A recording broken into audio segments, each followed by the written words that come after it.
Love and prosperity to all of humanity on planet Earth. I am Abdul Smith Bey with AMPAG, and today we'll be discussing something that's very important that Moors need to have an understanding on what it is, which is jurisdiction.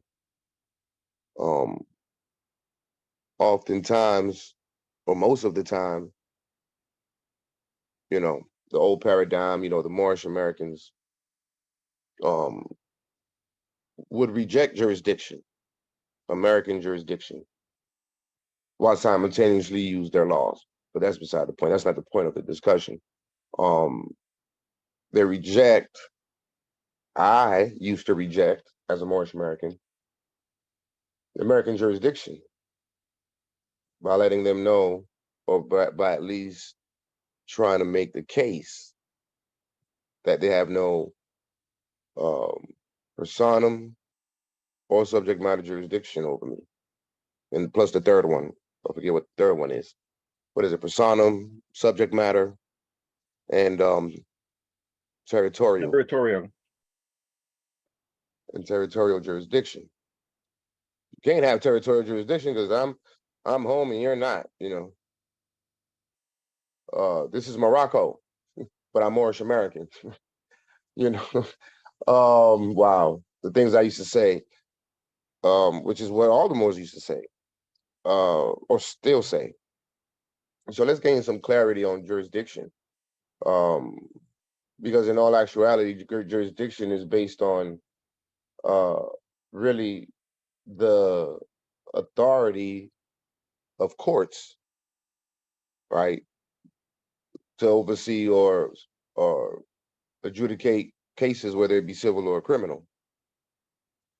And with that comes a state, because you can't have a court without states, which means with that also comes borderlines, uti possidetis jurisdiction. So if you don't have any of those, how can you properly make the case that the United States has no jurisdiction over you, while simultaneously enforcing their constitution and their statutes and their codes and their laws? You have no jurisdiction over me. However, your law, chapter whatever, subsection whatever of 18 USC code says this. Like, that makes no sense. I should have the right to bear arms. The Constitution says I have the right to bear arms, but you have no jurisdiction over me, right? I mean, it's nonsensical to say the least. It's asinine. And looking back at that, it's amazing how me as an individual and us as a nation haven't really picked up on that. Eventually I did, and that's why I took a step back till I came across AMPAG study sessions, but I was hard on this one. Because I was indoctrinated, misinformed, miseducated, by the Moorish American teachers. And that's just a fact. I'm speaking by personal experience and also indirect knowledge of others who I know who came before me or still here with me. So like Cornell, this is Cornell Law School. For a brief definition or generic definition, well, not that generic, but they're the definition of jurisdiction. So we will be understanding how their jurisdiction is applied within their domestic laws, within their system. Keeping in mind that the several Moroccan states are outside of that jurisdiction, which means we need to create our own system. And the easiest and best way to do so is to copy, paste, plug and play. I mean, would Kobe Bryant had won those 5 championships and been the Black Mamba if he hadn't copied Michael Jordan? Well, the United States they've been doing big things for quite some time now. And Prophet Noble Drew Ali's had to study the Europeans. Study them for what? To learn principles of government. which is in actuality us relearning principles of government, because we taught them those exact same principles. Problem is, we forgot. We acquiesced, we went to sleep, buried in a shallow grave in the West. Now that Hiram Abiff is coming back alive, he needs a reference point to get back to the constitutional code of government. What better reference point than students? The United States, right? So here it says, like, for example, jurisdiction 1, power of a court to adjudicate cases and issue orders. See, is the power of a court. But what gives the court the power? I want a specific answer. I'm looking for a specific answer for the floor. What gives the court its power and authority to adjudicate cases and issue orders?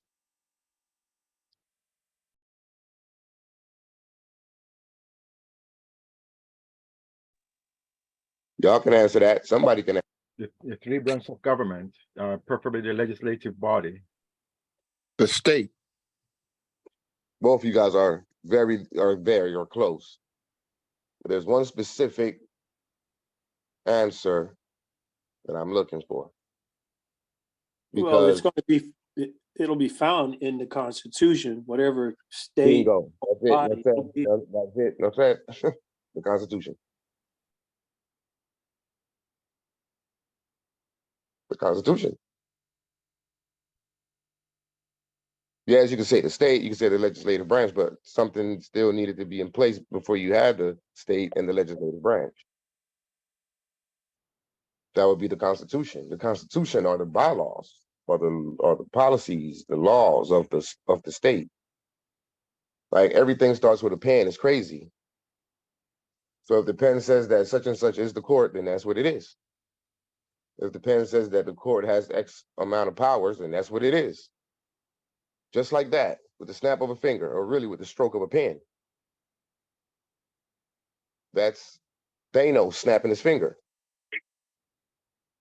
It's amazing how the pen created all that's going on right now in Morocco. The WRC and all these states coming online. It's all been done with pens and paper.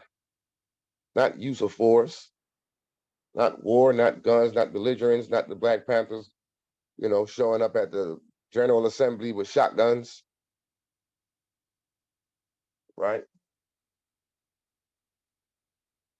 Which was a hell of a picture, by the way. That was a bunch of black men with afros walking and berets walking to the assembly with Uzis, and I wish they would do that today. It's not happening, Captain. And they didn't last, did they?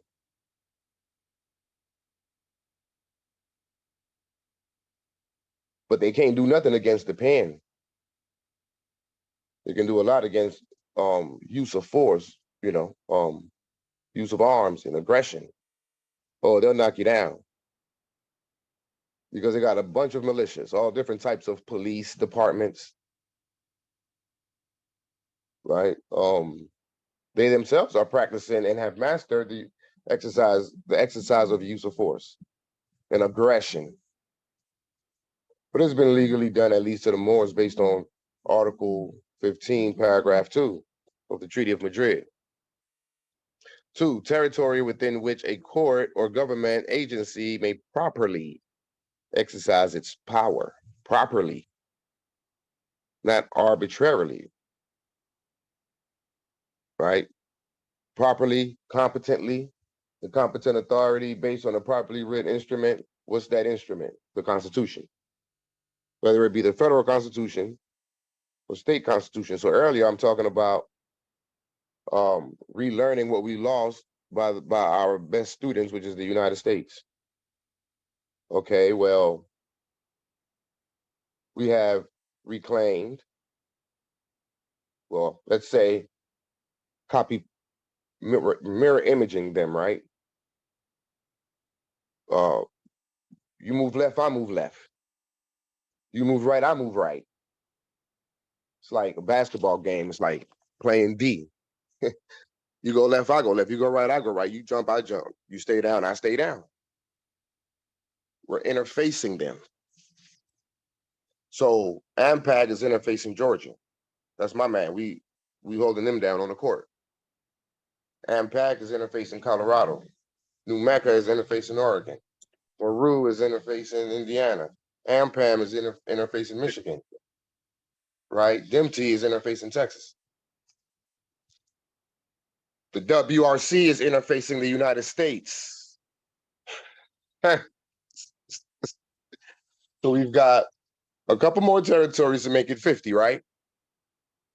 So you got the United States of America, we got the WRC, soon to be the United States of Morocco. You got 50 chartered colonies, we got 50 de jure Moroccan states. What now? What now? Now we playing chess. All these Moroccan states are the chess pieces being placed on the board, right?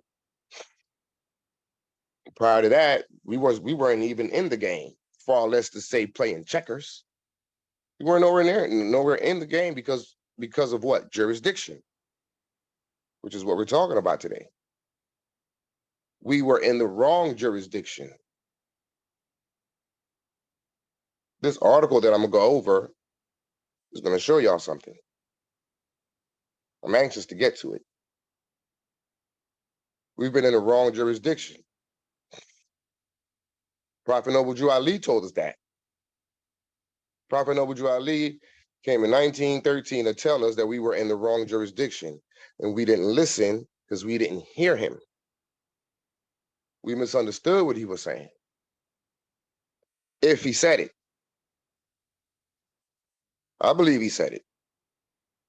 I also believe that we misunderstood what he was saying. Didn't he say that we were descendants of Moroccans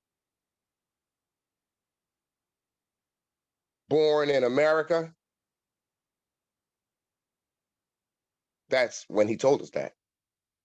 That's when he told us that we were in the wrong jurisdiction.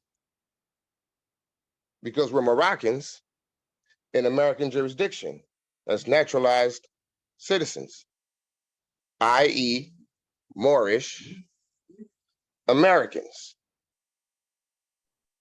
But the supreme law of the land treaties said that we were supposed to return back to Morocco,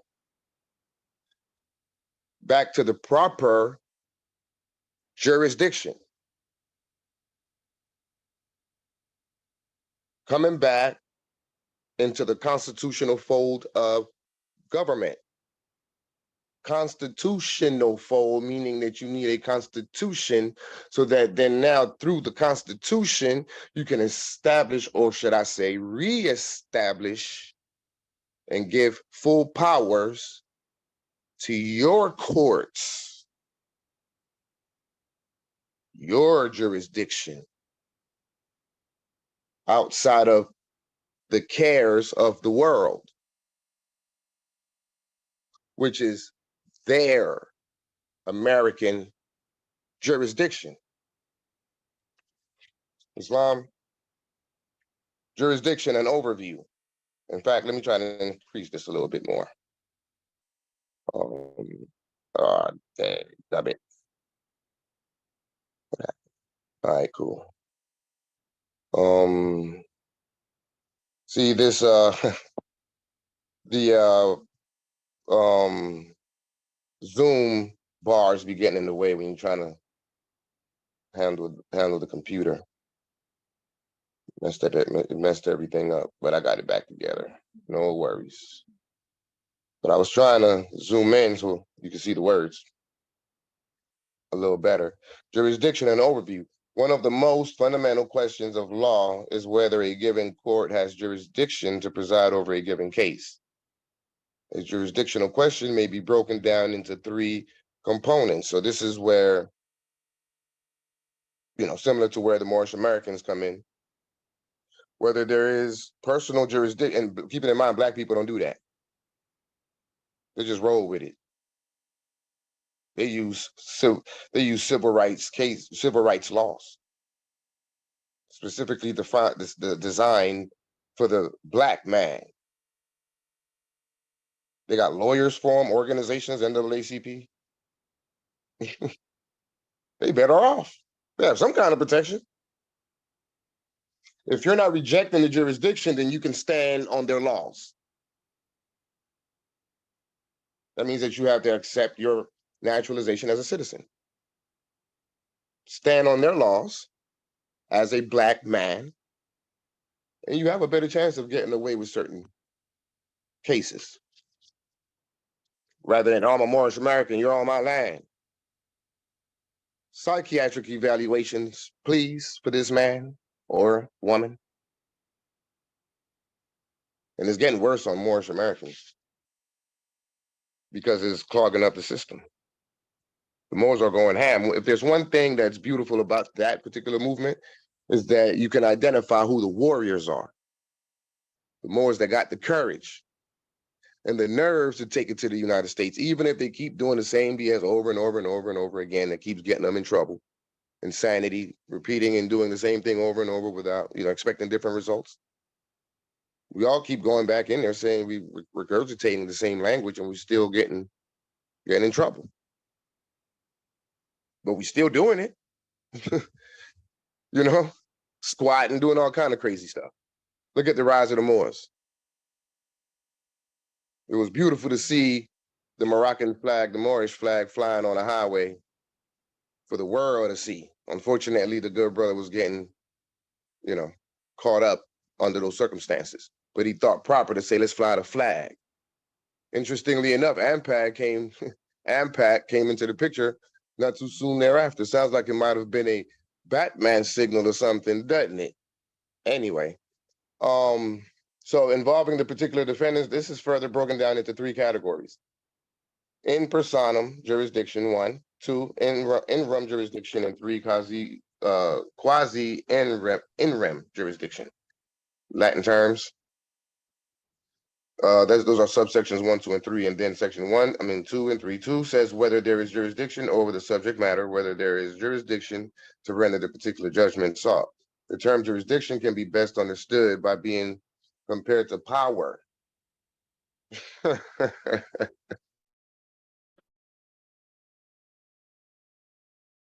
So it's understood by being compared to power.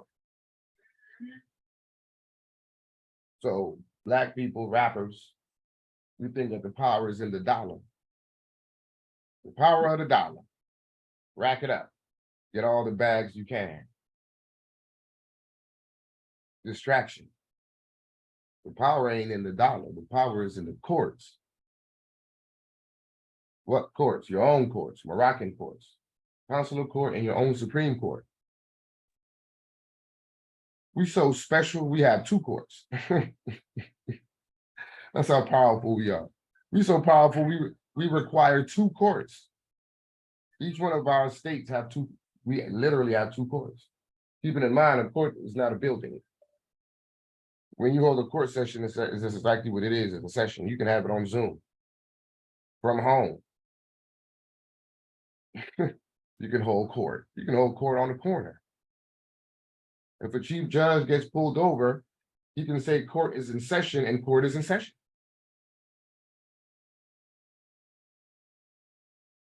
Right? It's not a building. It's a fictional structure of law based in law, legislation, due process proceedings, etc., which can take place anywhere. Remember back in the days, they used to have court outside and they'll put your head through the guillotine or something if you were found guilty. Right? It's not a building. It's not a big, pretty building that our ancestors built that they're now utilizing. Yeah, we'll get that back. But first, we got to establish the authority. So jurisdiction can be understood and compared to power. Any court possesses jurisdiction over matters only to the extent granted to it by the Constitution. Any court, not U.S. courts. That's not what it says. It says any court possesses jurisdiction. Okay, let's rephrase that based on what they just said, right? Let's rephrase that. Let's change the interpretation. Any court, it says the term jurisdiction can be best understood by being compared to power. So it says, and where it says any court, you can change that and say any power, or you can really say any court possesses power over matters only to the extent. So instead of saying jurisdiction, that's the word I was looking for. You change jurisdiction to power. Any court possesses jurisdiction.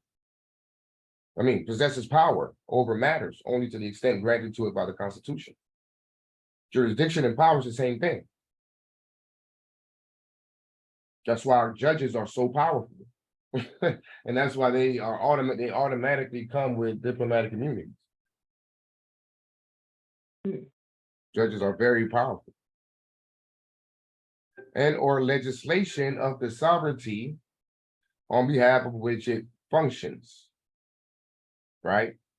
Any court possesses jurisdiction, any court possesses power over matters only to the extent granted to it by the Constitution and or legislation of the sovereignty. Right? What's the sovereignty? The state. The sovereignty on behalf, of which it functions. So it's functioning on behalf of the people, on behalf of the state. You see that? Example, a state court in Mississippi may need statutory permission by the Mississippi legislature to hear certain types of cases. You see how the Recording in progress. Okay, so you see how you have two branches in operation right there. The legislative branch must grant certain permissions to certain cases to who? The courts. Checks and balances. The question of whether a given court has the power, or the question of whether a given court has the jurisdiction. You see, to determine a jurisdictional question is itself a jurisdictional question. Such a legal question is referred to as jurisdiction to determine jurisdiction. So, guess who has the power, right, to determine jurisdiction? Morocco. The Moroccans, the Moroccan states, the Qazis, the chief judges. See, the United States does not have a political interest in Morocco. No political interest. They cannot get involved in our governmental and political affairs. All they can do is go along to get along, as long as we're not violating human rights, especially those of the Americans or the United States state rights. Outside of that, go along to get along. Whatever we do is what we do. Mind your business. This is the power that we have. Mind your business. Go sit down in the corner somewhere. You have no political interest in Morocco, sir. They didn't want us to arrive to this power, man. You can easily put them on timeout. Go face the wall. Go to the little table with all the other children eating lunch. You go there. We're not going to bully them. Don't get me wrong. I hope I'm not coming off as a bully. I'm just saying, I'm just highlighting the fact and the truth that we got. That's how far our power extends. And when I was saying about the two courts, one is consular court, one is Supreme Court. Those are the two courts within our states. So what's the difference between the two? Well, consular court deals with foreigners. That's the international court, the international aspect of the judicial branch. Whereas the Supreme Court deals with your domestic affairs with your nationals and such.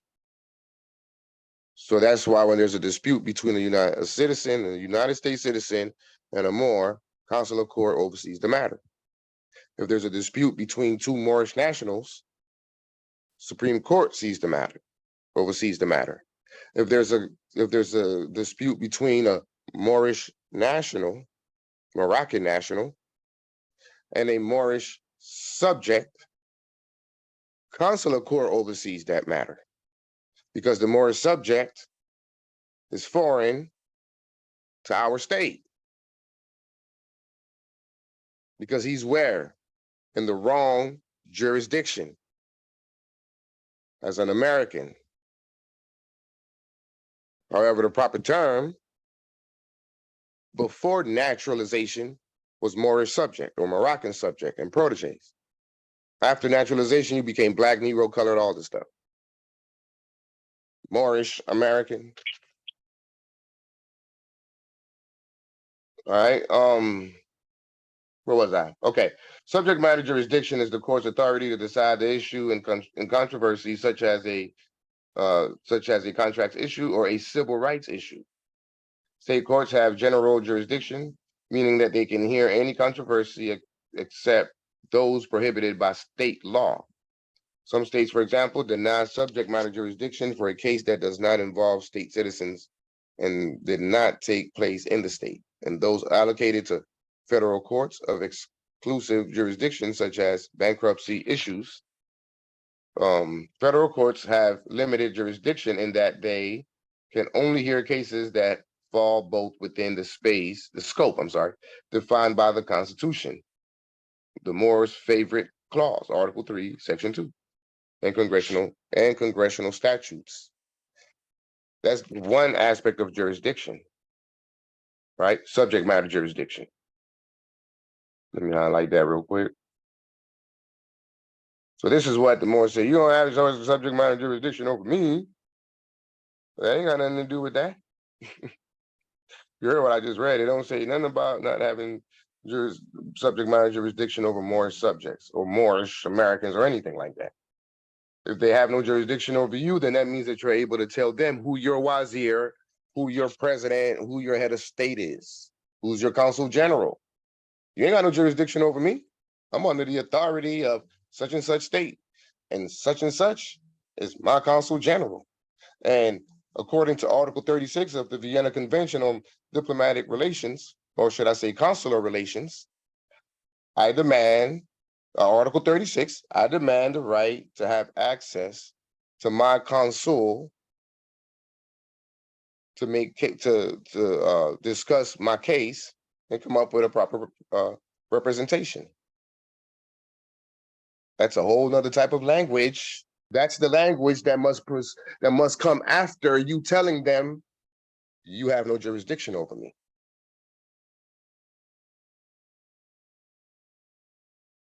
That's how you stand your square in court. That's the proper, competent way. Here's my state ID. Here's all the emanating documents that prove that I'm under the authority and jurisdiction of a whole nother state, a whole nother court. That's what we've been missing, man. It sucks. It's sad. And maybe it doesn't suck. We had to go through these trying pains to come out. It's like, I don't know if you guys are familiar with the lotus flower. The lotus flower only grows out of swamp, and it's a beautiful white flower that just emerges out of swamp and dirty water and, the worst. That's the WRC in these several Moroccan states. Concrete, the rose that grew from concrete broke right through the cracks. We like dandelions, just keep popping up everywhere. Keeping in mind, there were many attempts to really kill us off, and it didn't work. Now we're over here knocking at the door of decolonization. Territorial jurisdiction is the court's power to bind the parties to the action. This law determines the scope of federal and state court power. So this is their internal legislation, their internal definition of things. Right? So let's read this again. Because let's try to identify if it even made sense what we were saying as Moorish Americans when we say you have no territorial jurisdiction, because this is Morocco. Territorial jurisdiction is the court's power to bind the parties to the action. This law determines the scope of federal and state court power. State court territorial jurisdiction is determined by the Due Process Clause of the Constitution's 14th Amendment. Interesting. And the federal court territorial jurisdiction is determined by the Due Process Clause of the Constitution's 5th Amendment. For more, see worldwide, so on and so forth. Other forms of jurisdiction include, okay, let's stop there. That ain't got nothing to do with what Moorish Americans be talking about. That you don't have no territorial jurisdiction over me because you're on my homeland. That's the reason why? Okay, well, in the abstract, in the ethers, in the spirit realm, that's probably true. But in the physical realm where laws exist, that's not true. So if you believe that to be the case in your head, that's not a problem. You're just missing the other half. Put it on paper. And what's called the Constitution and the Declaration of Independence. Set up the 3 branches of government and voila, abracadabra, you have no jurisdiction over me. Now you can say it. It's been that simple the whole time. We're going to jail for nothing. I went to jail for nothing. Other forms of jurisdiction include appellate jurisdiction, the power of one court to correct the errors of another lower court. Concurrent jurisdiction, the notion that 2 courts might share the power to hear cases of the same type, arising in the same place. In diversity jurisdiction, the power of federal courts to hear cases in which the parties are from different states. So if the federal court hear cases from parties from different states, well, there was another, we'll get to it. It talks about the federal courts overseeing cases between 2 states having a dispute. I thought that was interesting. Like, for example, Michigan and Georgia having a dispute, the federal government comes in to settle that. So if AMPAG and New Mecca have a dispute, the WRC comes in and settles it. Copy, paste, plug and play. I'm gonna leave the Europeans here long enough to teach you how to run government. Well, it's about damn time somebody finally caught on to what the United States was teaching us the whole time. We weren't paying no attention. We was in class distracted, cutting off the lights in the middle of the class and just walking out the class and sleeping in the middle of the class, just bad students. Somebody was paying attention in class though. That was Jay Bay, and then he brought it to us all, who had the eyes to see and the ears to hear. They've been teaching us these principles. Parties will often sue a defendant who is resident of a different state, so on and so forth, whatever that. So I think we made the point on this particular definition. So the United States courts, let's increase this. Now this is very interesting what is being said here. This is how you recognize that Moors don't really be having a clear understanding of things that they say. Like, for example, Rosmariah Bay, she would say, and she told us this directly, she told me that directly, the one time that she got on one of our calls. They would say that the Constitution is the supreme law of the land. And it's like, no, the treaties is what's supreme law of the land. So then now this boils down to the proper interpretation or lack thereof. You don't have any more men left. Somebody mute yourself, please.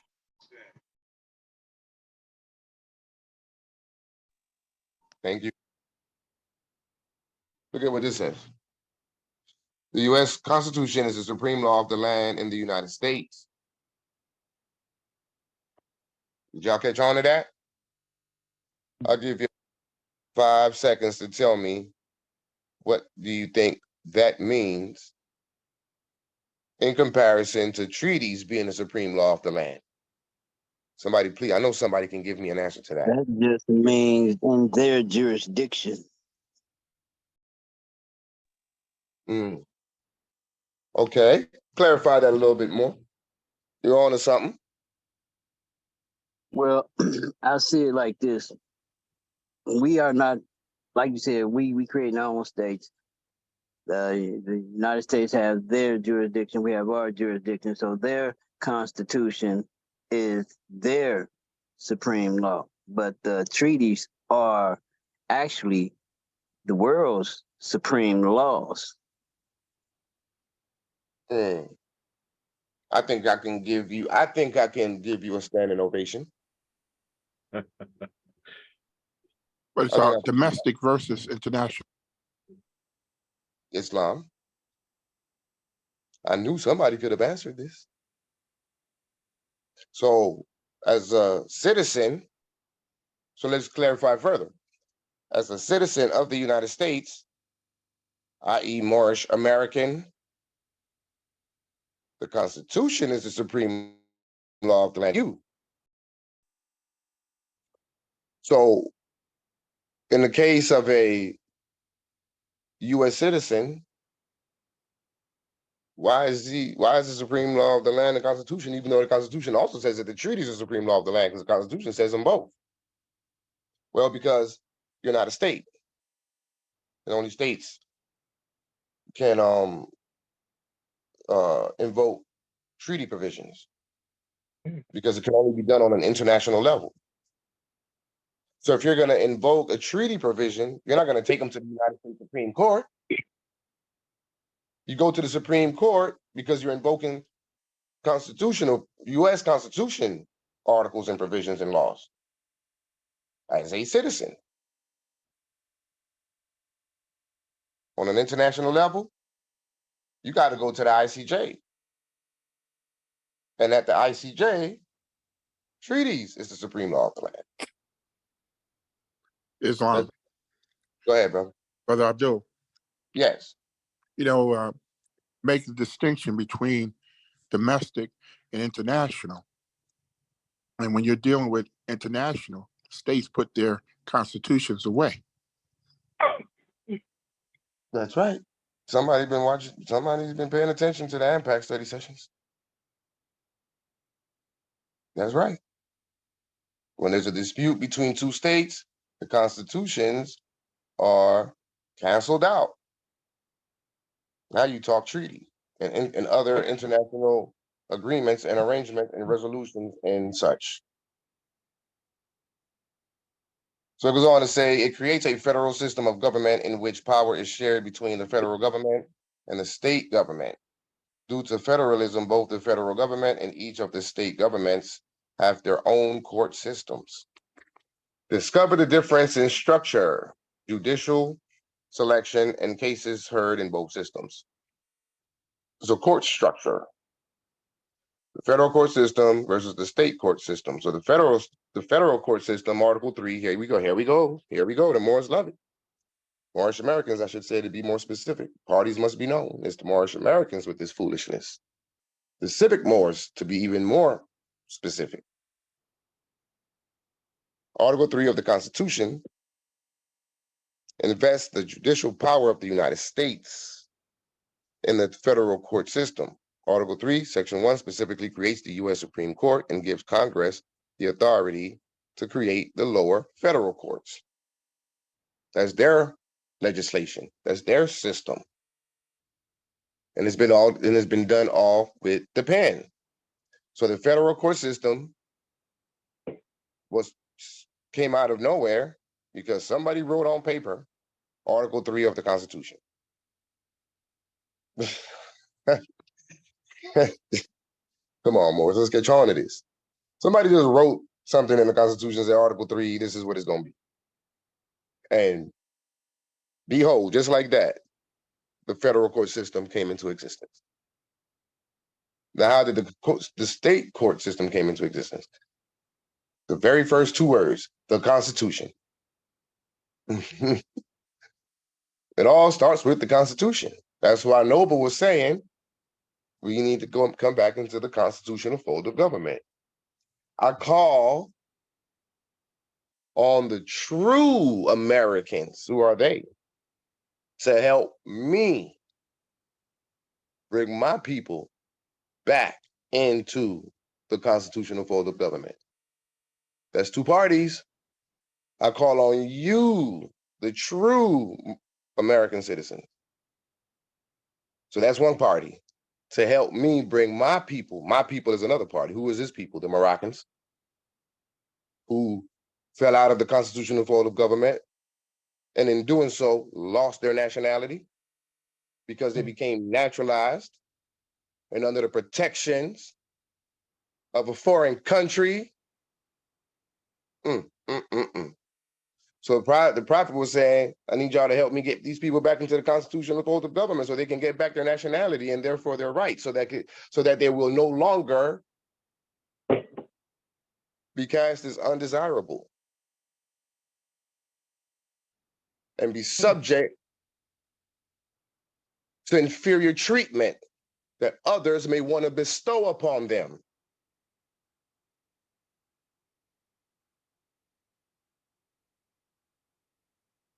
Let that sink in. Let that marinate for a minute.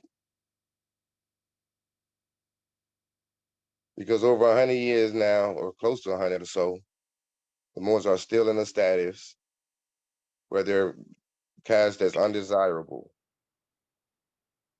and are subject to inferior treatments that the citizens care to bestow upon them. Why? Because we never, ever came back into the constitutional fold of government. Instead, we was enforcing their constitution, thinking that we were the true American citizens. Based on the thorough and speedy Americanization of these foreign Moors in Resolution 75.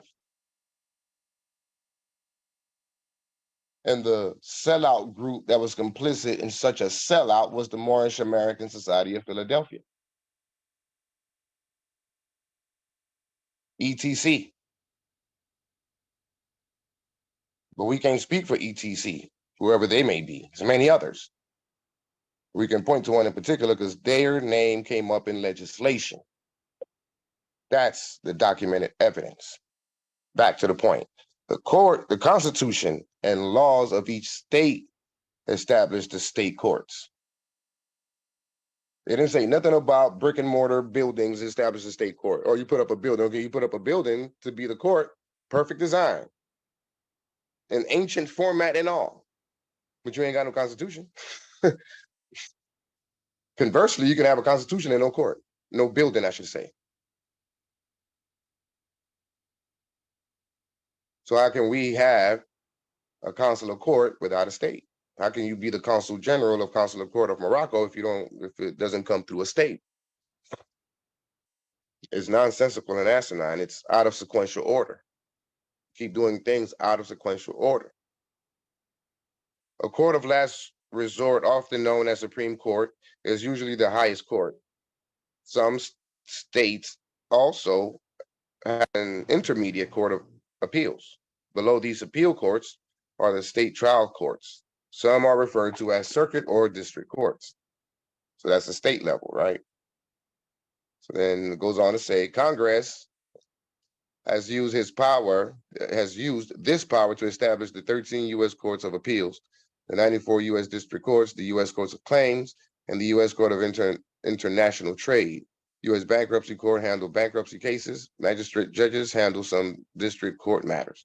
On the state side, states also usually have courts that handle specific legal matters, e.g. probate courts, wills and estates, juvenile court, family court, etc.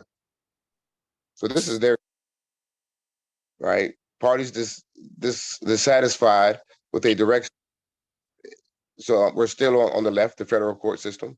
Parties dissatisfied with a decision of a U.S. District Court, the U.S. Court of Claims, and or the U.S. Court of International Trade may appeal to a U.S. Court of Appeals.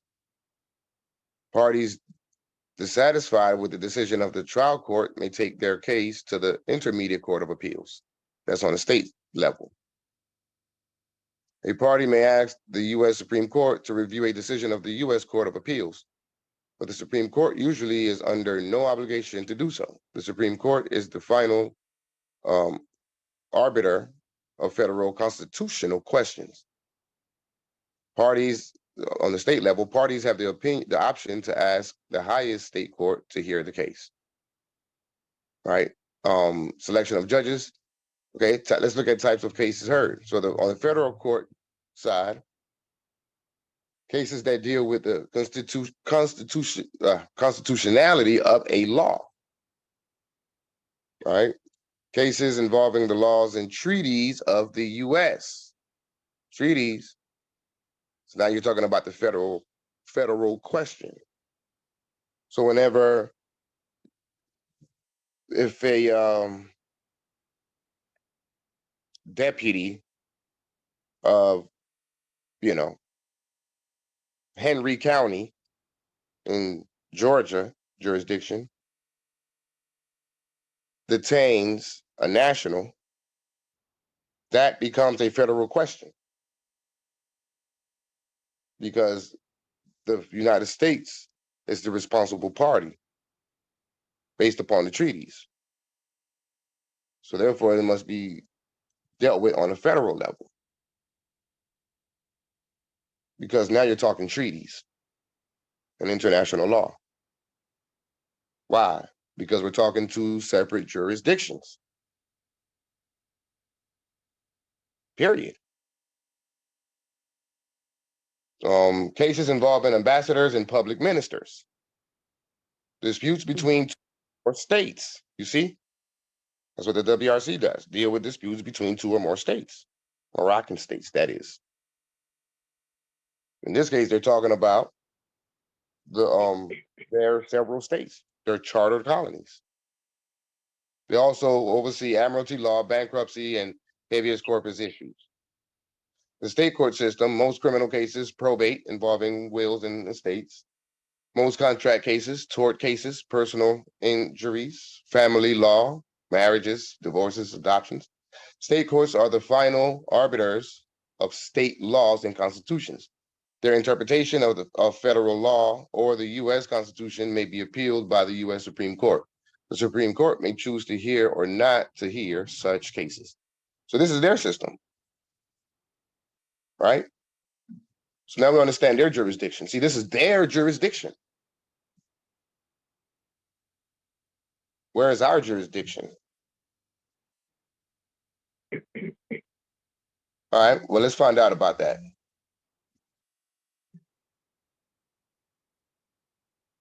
This is I ain't gonna say too long of a read, but it's a very fascinating read nonetheless. So it's called American Foreign Relations. Let me see. Extraterritoriality, Morocco. Right? So here it goes. Before the Declaration of Independence, now y'all listen up carefully. Please listen. Before the Declaration of Independence, colonial Americans. Huh. Wow. So where do Moorish Americans fall in with that? How are you an American? They are the colonial Americans, man. Huh. It's frustrating. Before the Declaration of Independence, colonial Americans who engaged in trade in the Mediterranean and with the Barbary states, Moors, right, Moroccans, were dependent upon the British for protection from Barbary piracy. So the Moors were, right, the pirates. that was seizing their ships on the seas, the Atlantic Ocean, from the halls of Montezuma to the halls of Tripoli. France had led the way in securing definite rights or protection, not only for foreigners, but also for natives. So France, right, led the way in securing definite rights or protection, not only for foreigners, but also for natives in the employ of foreigners. So natives in the employ of foreigners. Let's read that again. France had led the way in securing definite rights or protection, not only for foreigners, but also for natives in the employ of foreigners. Who are the natives in the employ of foreigners? Negro slaves.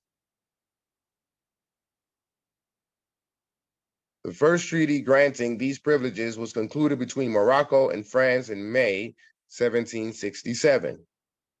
Other nations soon gained similar rights through a most favored nation clause, what the ICJ was talking about in the case between France and the United States.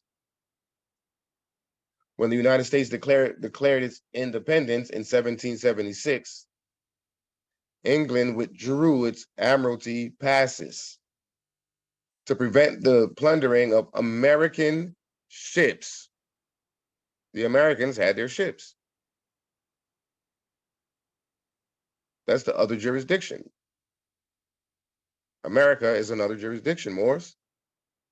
A committee of the Continental Congress immediately urged the negotiation of a treaty with France to obtain a royal pledge to protect and defend American vessels as effectively as England had previously done.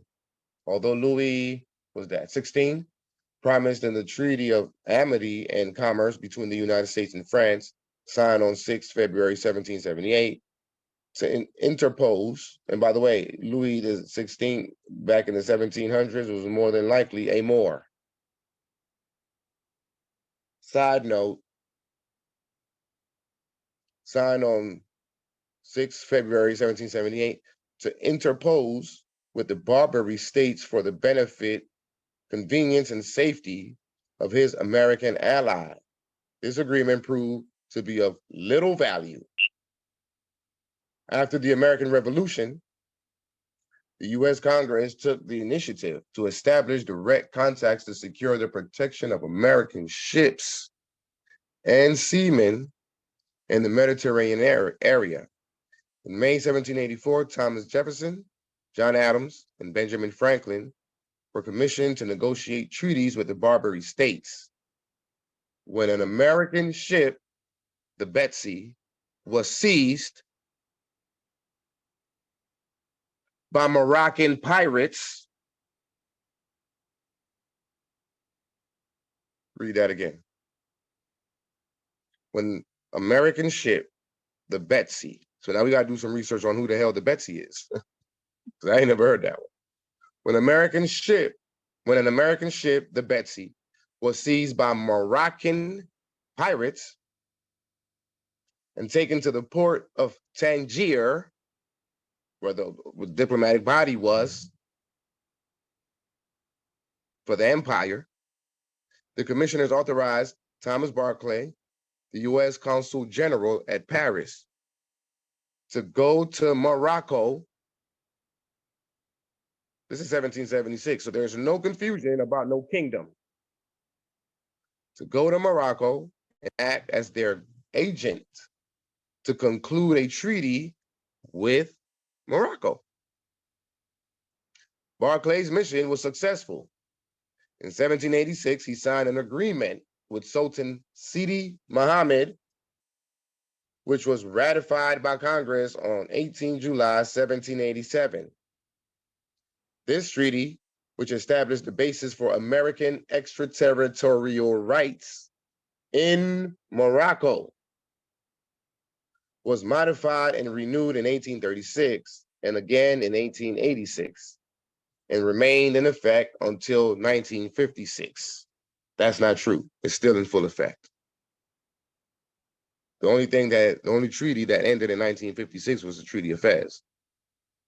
The United States soon negotiated treaties with the Dey of Algiers in 1795.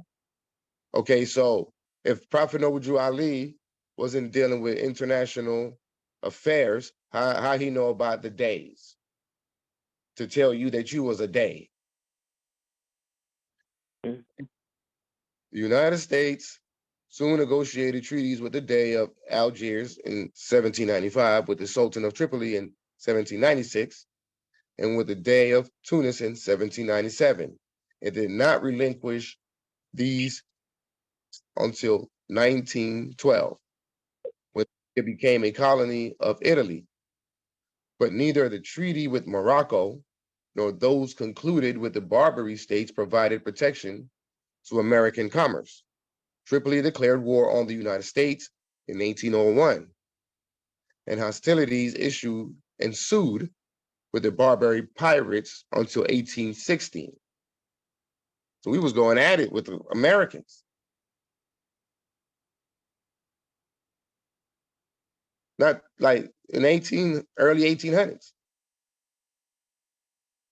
When new treaties were imposed upon Algiers, Tripoli, and Tunisia, which that's what they call like the Berber states.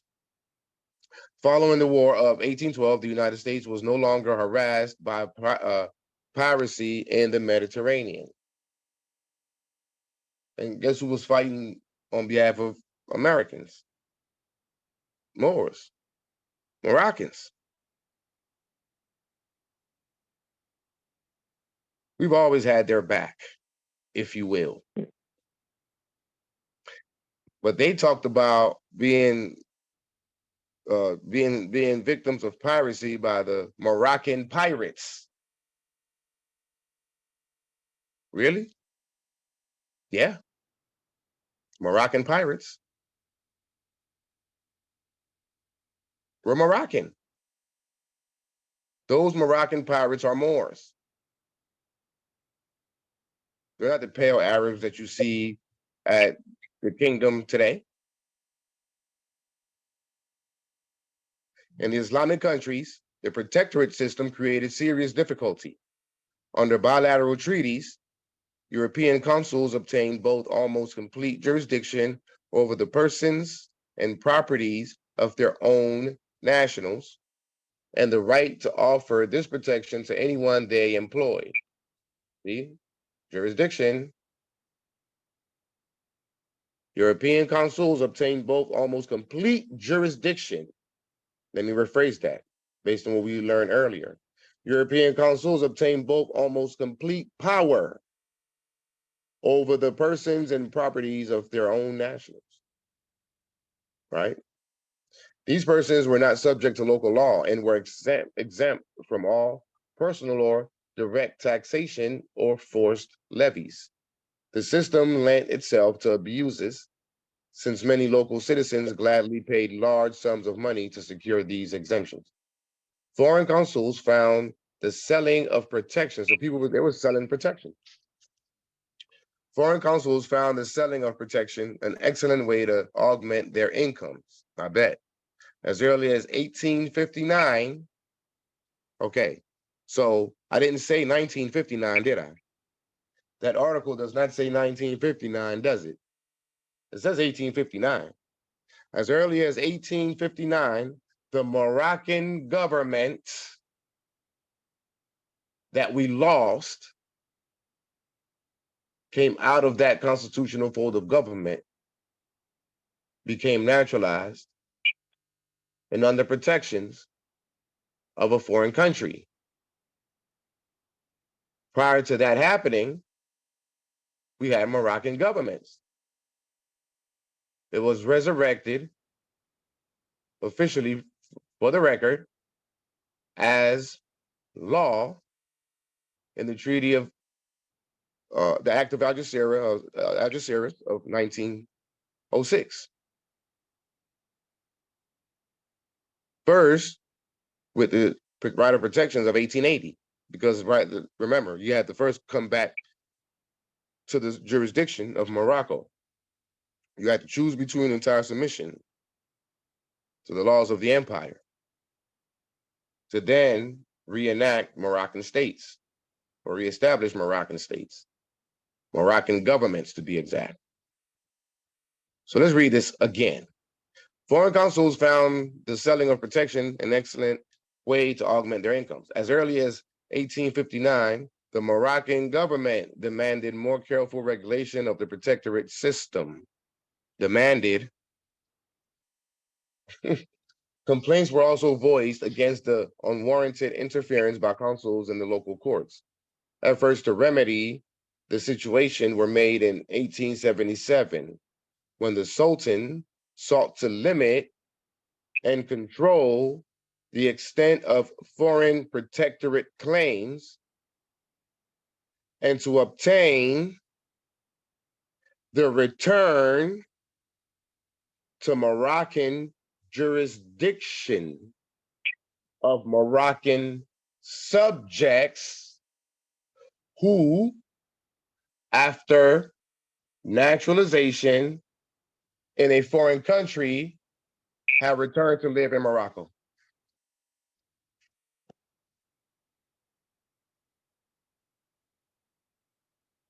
Let that sink in for a minute before I read it again. Wow. Complaints were also voiced against the unwarranted interference by consuls in the local courts. Efforts to remedy the situation were made in 1877, right? 3 years later, it was 1880, wasn't it?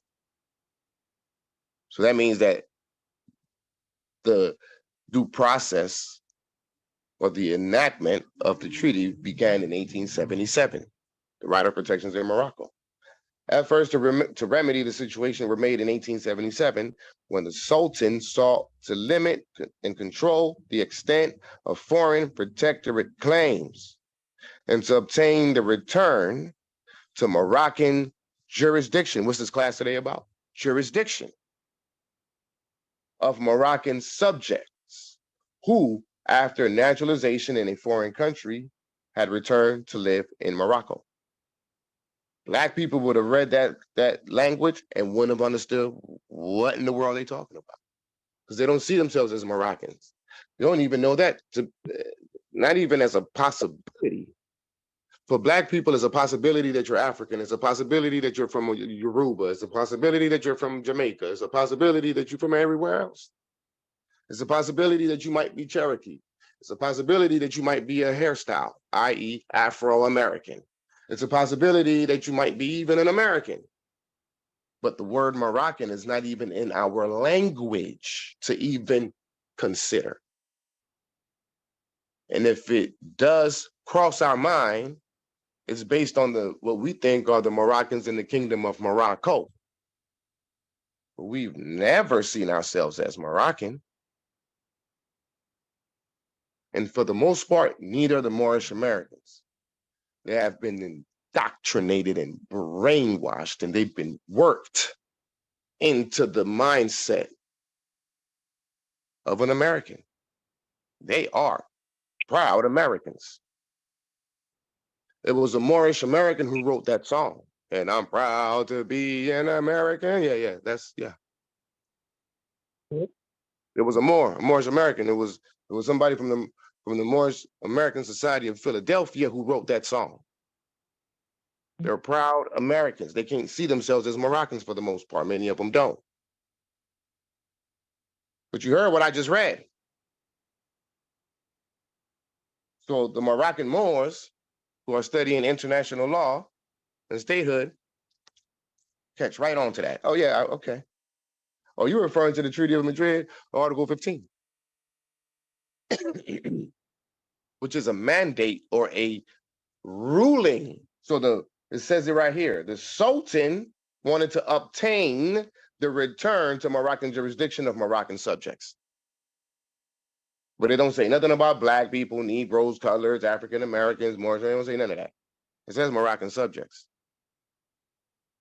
That was our original designation or status as subjugated Moors.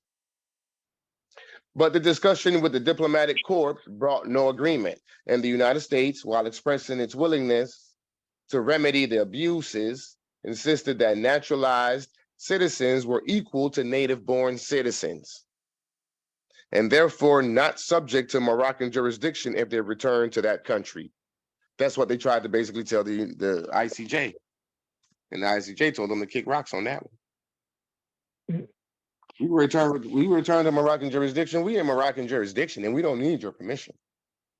Primarily because we were naturalized against our awareness of such naturalization. We didn't come to the United States and said, "I want to be an American. Please give me an application so I can naturalize." That was done. That was done on paper behind the scenes, without us even knowing. That's why we don't need permission, because it was done illegally. Now, if you come to the United States and you seek citizenship here, naturalization, pay your money and everything, fill out the application, and yeah, you got to get permission to reject to come a part of it. Not us though. It was a criminal act, if you will. At the Conference of Madrid in 1880, protectorates were the main item on the agenda. Britain favored conceding to Moroccan demands. Moroccan. Who's the other ones? Who's the other parties to the? So you got France, you got United States, you got Britain, Spain. And in the midst of all that, you got Moroccans, the Moroccan government, the Moroccan Sultan, the Moroccan Treaty. The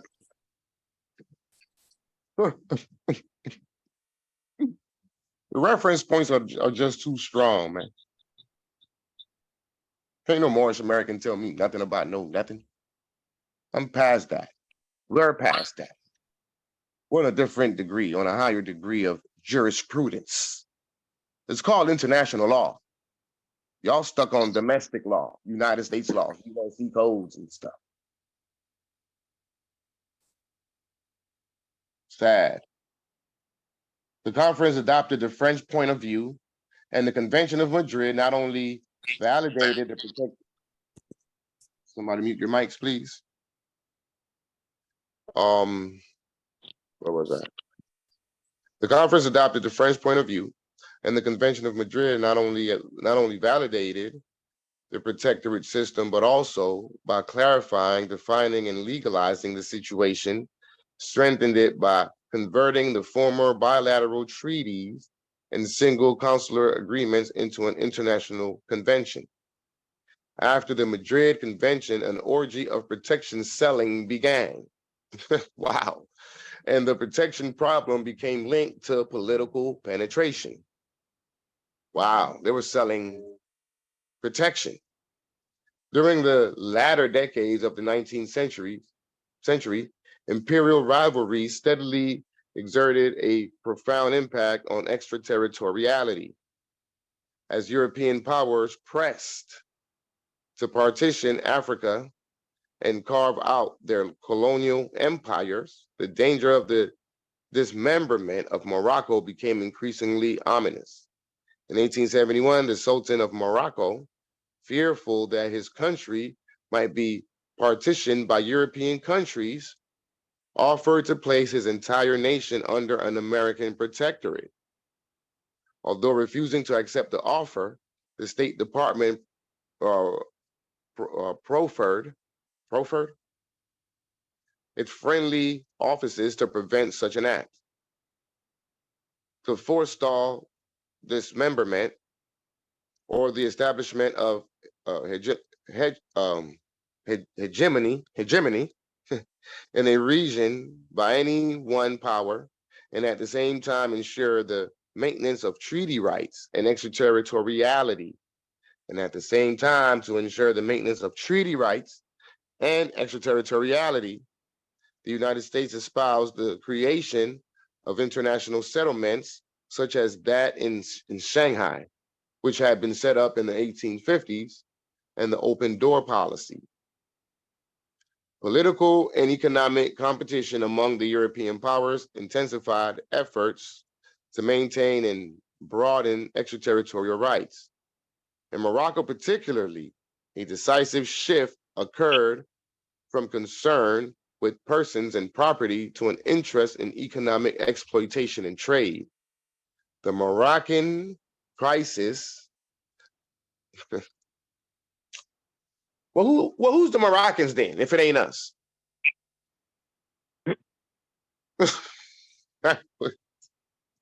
why, why do the Shriners wear fezzes and in the top of the fez it says Morocco? And the Shriners are based in the United States, aren't they?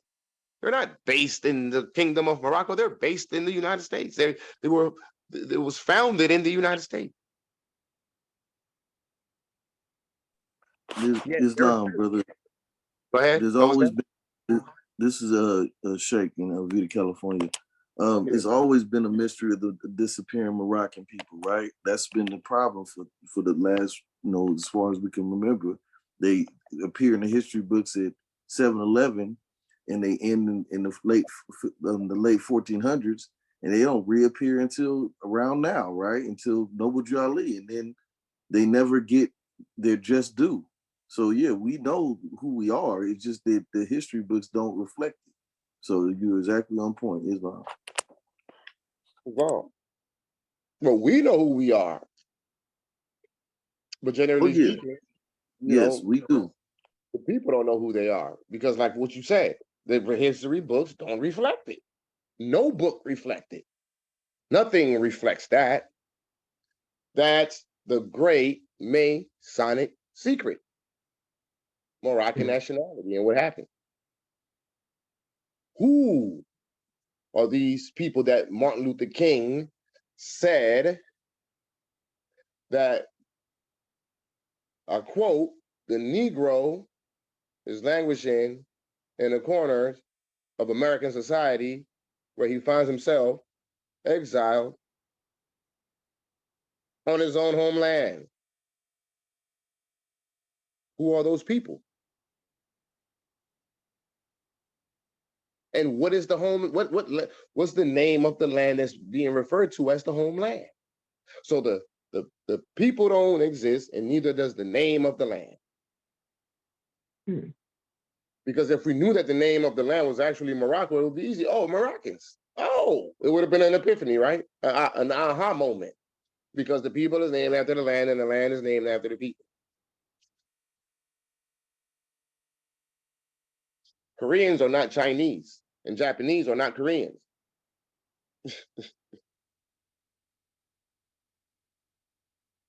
And the reason why an Italian American is an Italian American is because that Italian chose to be naturalized into American jurisdiction. So therefore, he became an Italian American. So if you say you're a Moorish American, then you're admitting, for the record, that you are subjugated in American jurisdiction. Just like a Korean American or a Chinese American, all these whatever Americans, they came over here consciously with their own free will to become Americans. Did you do that more? I'd ask any Moorish American, did he fill out an application to become an American? Or was he just born that way? i.e., descendants of Moroccans born in America. i.e., Moorish Americans, which is not even a nationality at all.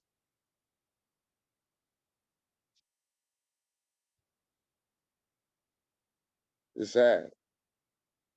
Political and economic competition among the European powers, where was that? The Moroccan crisis that almost triggered conflict between France and Germany, right? It was a prelude to World War I, right?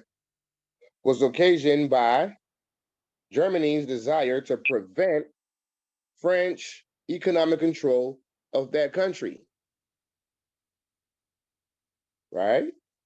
The intervention of President Theodore Roosevelt, and this dispute led to the Algeciras Conference in 1906. The Act of Algeciras. Right? So the Sultan said, all right, enough is enough. I'm giving it all back to the Moors. Where y'all at? Enough is enough. We need the Grand Caliphate of Morocco to stand back, get back on their feet. We need the mighty Moors back in the power. But the mighty Moors was too busy acting like Mighty Mouse. And not even mighty, just a mouse. A mouse that stays in a maze, running in circles, not being able to find his way home. Lost in Oz, trying to get back to Kansas because we bumped our heads. While the Act of Algeciras affected a compromise that guaranteed equality of economic opportunity and the open door, France and Spain secured privileged positions with the Moroccan police force. Read that again. While the Act of Algeciras affected a compromise that guaranteed equality of economic opportunity and the open door, France and Spain secured privileged positions with the Moroccan police force. Today, France and Spain is going to seek to gain privileged positions with the current Moroccan state and the WRC. They're all going to come running, knocking at our doors. In due time, they will. Don't think they won't. They did it then. They've been doing that.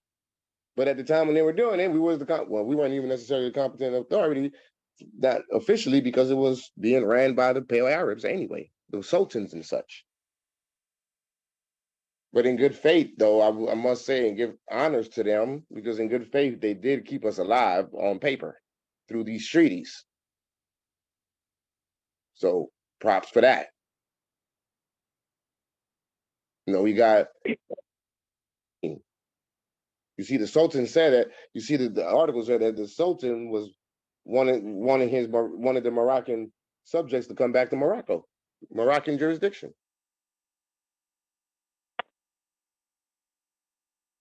Okay, the interest of France, Spain, and Britain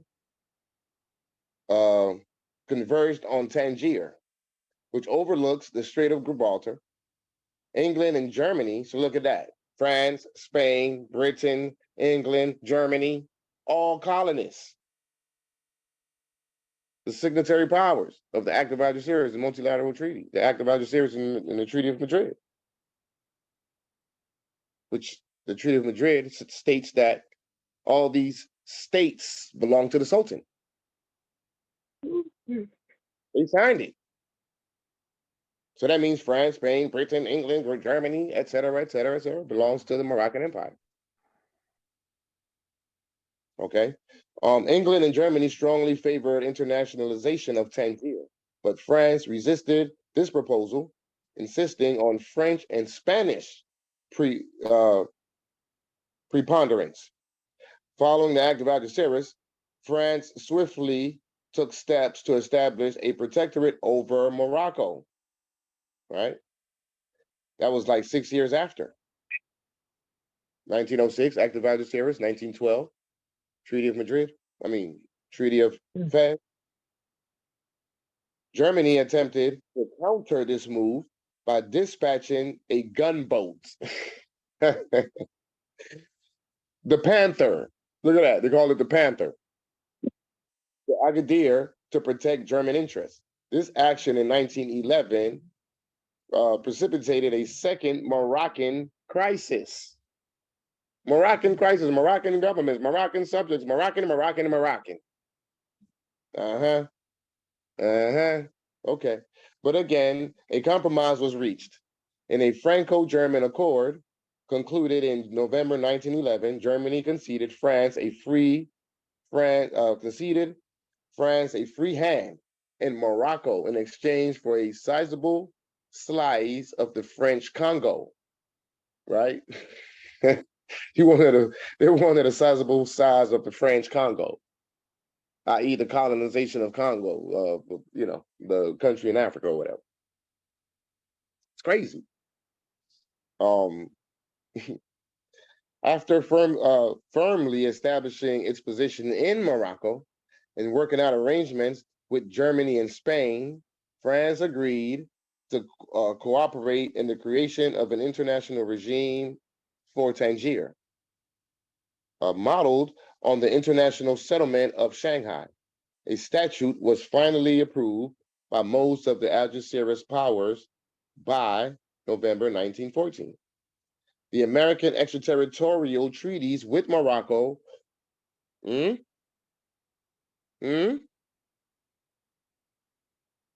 right? The American extraterritorial treaties with Morocco. Stop saying that you're an American. You're not an American, and the land is not America. Please stop. Please. Honor thy foremothers and forefathers, man. The foremothers and forefathers weren't American. They were Moroccans. They were the Moroccan pirates. They were the Moroccan governments.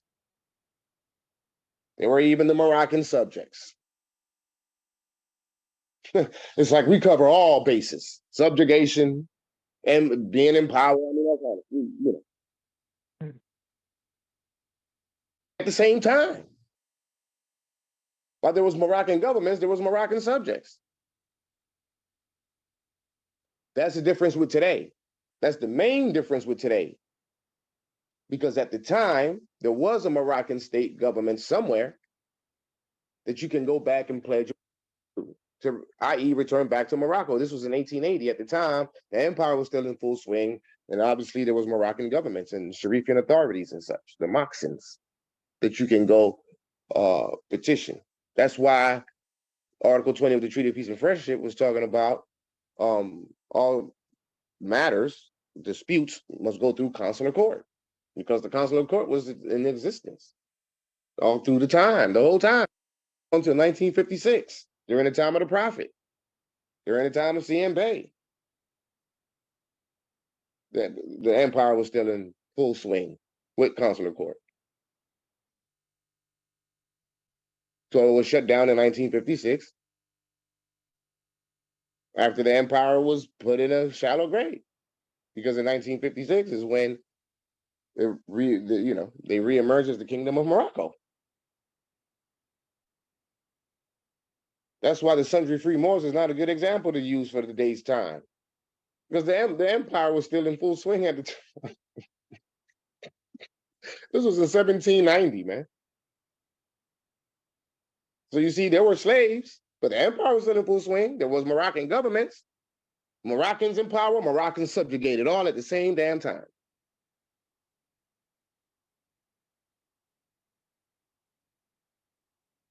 Crazy. We don't know the history. So what are the two parties? The American extraterritorial treaties with Morocco, American and Moroccan, were very similar to those with the other Islamic states. However, abrogation of American extraterritorial jurisdiction in Morocco was a complicated matter. France established a protectorate in Morocco in 1912, designating special zones for Spain and an international zone in Tangier. So they gave Spain a piece of the pie. There you go, bro. That's your spot. This us over here. Playing with our empire, with our land. They playing house with our stuff. Where was I? designating special zones for Spain and an international zone in Tangier. After the protectorate was established, France began pressing the United States to renounce its extraterritorial rights. Okay. This is where you find that reference point. French protectorate in Morocco, relinquishment of extraterritorial jurisdiction by certain foreign powers. Attitude of the United States. We've been over this document already, where you see France was corresponding with the United States, discussing those exact matters, trying to get them to relinquish their extraterritorial rights in Morocco and let go of the Moors.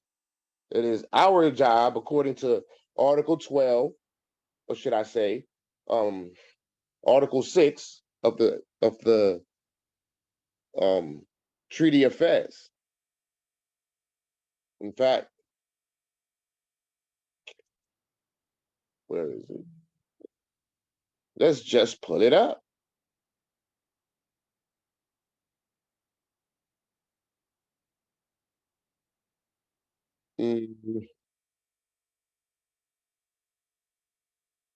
Right there.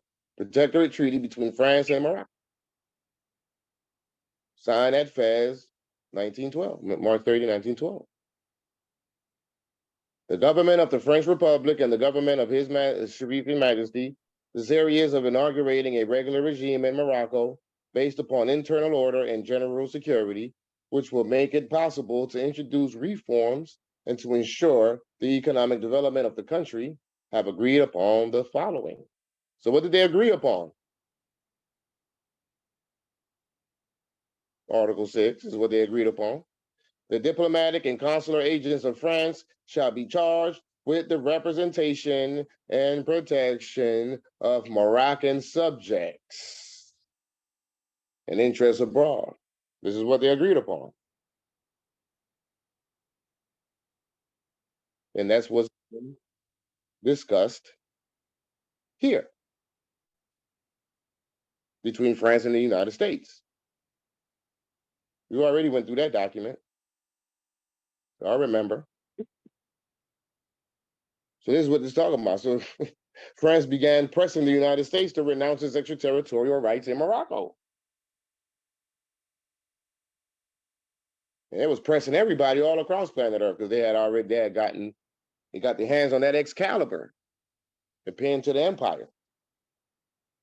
Following the establishment of the protectorate in Morocco, many countries surrendered their capitulatory rights. With the signing of the Tangier Statute in 1923, the protectorate system was eliminated.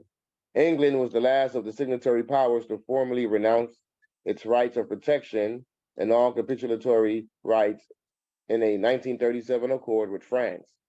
But the United States refused to accept the Tangier Statute or the modification of 1928, that officially established the basis for the internationalization of the city. They refused to get, man, please. Why did they refuse it? Okay. Let me tell y'all why they don't want to get rid of this. They want to be a part of it. We want to be a part of this, sir. Your Honor, Your Majesty. Let me tell y'all why. I think this is it. So we're at the Act of Algeciras. We're going all the way down to the additional protocols, but further down here, right here. Okay, so let's find out why the United States didn't want to renounce their position. The government of the United States of America, having no political interest in Morocco, as I just mentioned to you guys earlier, this is a proclamation from Roosevelt regarding the Act of Algeciras. I went over this already before. Yes, redundancy is good. And no desire to or purpose having animated it to take part in this conference other than to secure for all peoples the widest equality of trade and privilege with Morocco. They don't want to give that up. Oh, but that ain't it. Oh, but that ain't it. Let me see what. Let's go deeper into what they want. Right here. United States and the Algeciras Conference, and then the formulation and adoption of the General Act and Protocol, which resulted therefrom, was the sole purpose of preserving and increasing its commerce in Morocco, the protection as to life, liberty, and property of its citizens. So they wanted to preserve and increase their commerce in Morocco. So they weren't willing to get that up, right? Because they get to sit here in Morocco and just govern the whole thing, unbothered by anyone else. Who's messing with the United States around here? Nobody. They don't like the United States. What are they going to do? But it says, but the United States refused to accept the Tangier statutes, such on so on and so forth, internationally. Since Americans, okay, yeah. So I'm saying, okay, so Americans here, Americans there, Americans, Great Britain, France, Spain, Morocco, and Moroccans. And who has the ultimate authority out of all those parties that I just mentioned? Morocco and Moroccans. Since Americans had few political or economic interests in Tangier, Washington decided it would be more advantageous to remain outside the international settlement, thus retaining both its diplomatic status and its extraterritorial rights. We're almost finished with this. In fact, we are finished. Some vestiges of extraterritoriality persisted after World War II. For example, American extraterritorial rights were not ended in Morocco until 1956. Right? For example, American extraterritorial rights were not ended in Morocco until 1956. Now listen to this crap. And this is where they convolute it, man. This is where they be trying to convolute things, and it's crazy. It's quite interesting. It's fascinating, especially when you already know the clear truth. They can't pull this. They can't pull it past you. You know what I mean? So it says, when the Moroccan independence was attained, Moroccan independence wasn't really attained. Technically, it was Arab independence that was attained, not Moroccan, because y'all ain't the Moroccans. You see the difference? And they're talking about the establishment of the Kingdom of Morocco in 1956. And the independence is based on the fact that they wanted to get away from the obligations of the Treaty of Fez of 1912 that we was just discussing here, that they signed with France, that the Sultan gave away the pen of 1912. The Sultan of 1912 gave away the empire to the French. So then the Sultan of 1956 felt some type of way, I suppose, and was like, "Nah, hell no. I'm gonna go get it. I'm gonna go establish the kingdom so I can get away from this agreement. I want my independence from this." And that's what they're referring to. But it ain't talking about us. The final economic integration of Tangier was secured only in October 1960, when the United States finally gave up its extraterritorial jurisdiction in Morocco. One issue was its desire to support Arab nationalism. Well, thank you for a little bit of the truth here. Well, most of the thing is here is the truth, but it gets weirded out when you start coming into the years of 1956. Right, that's when it gets convoluted. Anything before that is obvious, right? But it says support Arab nationalism. So the Moroccan independence that they're referring to of 1956 is Arab nationalism. That's what that is. Those were Arabs gaining their national independence. i.e. Arab nationalism. Oh, wow. This is a very, very, very interesting article. Without antagonizing France. Moreover, it was sensitive to the danger that the Soviet Union could exploit Moroccan irritation with American extraterritorial claims. Finally, the United States wanted to preserve its military bases in the region and increase the number of American troops. See, the United States, Americans, United States. And that's the end of that fascinating article. It's called extraterritoriality in Morocco. So it's talking about the relinquishment of extraterritoriality in Morocco in 1956. Interesting, huh? Okay. Before I move on, any questions or comments on what we just read? I yield. Islam chairman. I just want to say I learned a lot about the protectorate status, like the different perspective of what they were doing with the status. You reading this, with that I yield. It gives you a clearer perspective. It's giving you an historical account that surrounded what took place with that. Well, like Taj would say, law and history go together. Anyone else?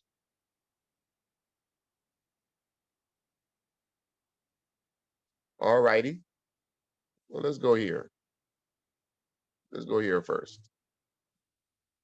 Right? So this is your U.S. legislation.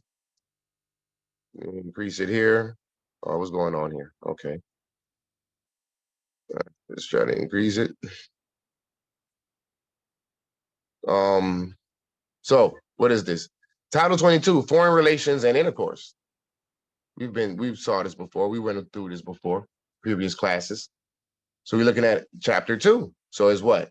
Title 22, chapter 2, section 141 and 143, dealing with consular courts, i.e. AA 222141. So it says, Act August 1st, 1956. Repealed sections 141 to 143, effective upon the date which the president determined to be appropriate for the relinquishment of jurisdiction of the United States in Morocco. I mean, did y'all hear what I read? I mean, is that not clear language? Effective upon the date which the president determined to be appropriate for the relinquishment of jurisdiction of the United States in Morocco. Jurisdiction of the United States in Morocco, now listen, was relinquished by memorandum of President Eisenhower dated September 15, 1956. Notice was given to Morocco on October 6, 1956. You see? Blow it up. That's the wrong Morocco. If you're talking about 1956, that's the Kingdom of Morocco. So that only tells me that the Kingdom of Morocco is holding on to something that belongs to the Moors, something more than just a flag and the nationality. But they can't stop us nonetheless. So whatever they're holding on to ain't gonna stop nothing. But it will be given up. Everything will be given up in due time. Notice was given to Morocco on October 6, 1956, and all pending cases were disposed of by 1960. See Bulletin of the State Department, volume such and such, page 844. Then it goes on to say, related to sections 141, RS4, and so on and so forth, June 14, 1878, chapters 193, 20 stat, 131, related to judicial authority generally of ministers and consuls of United States in China, Siam, Turkey, Morocco, Muscat, Abyssinia, Persia, and territories formerly part of Ottoman Empire, including Egypt. Section 142, related to general criminal jurisdiction of ministers and consuls of the United States. And section 143, related to general jurisdiction of ministers and consuls of the United States and venue in civil cases. This is legislation, right? So it's when the president determined to be appropriate for the relinquishment. So now let's go over here to what's commonly known as Public Law 856 of August 1st, 1956. Another form of the codification for that same legislation. Here it is, joint resolution approving the relinquishment of the consular jurisdiction of the United States in Morocco. Whereas the laws of the United States, now listen to this in case y'all haven't, or read it or aren't familiar with it, listen closely. It's telling you the answer to the test. Whereas the laws of the United States invest the ministers and consuls of the United States in certain countries, including Morocco, with judicial authority so far as the exercise of the same is allowed by treaty. Y'all read, y'all heard that. With judicial authority so far as the exercise of the same is allowed by treaty with such countries, and in accordance with usage in such countries. And whereas the consuls of the United States in Morocco are permitted to exercise power over American nationals, but it says jurisdiction.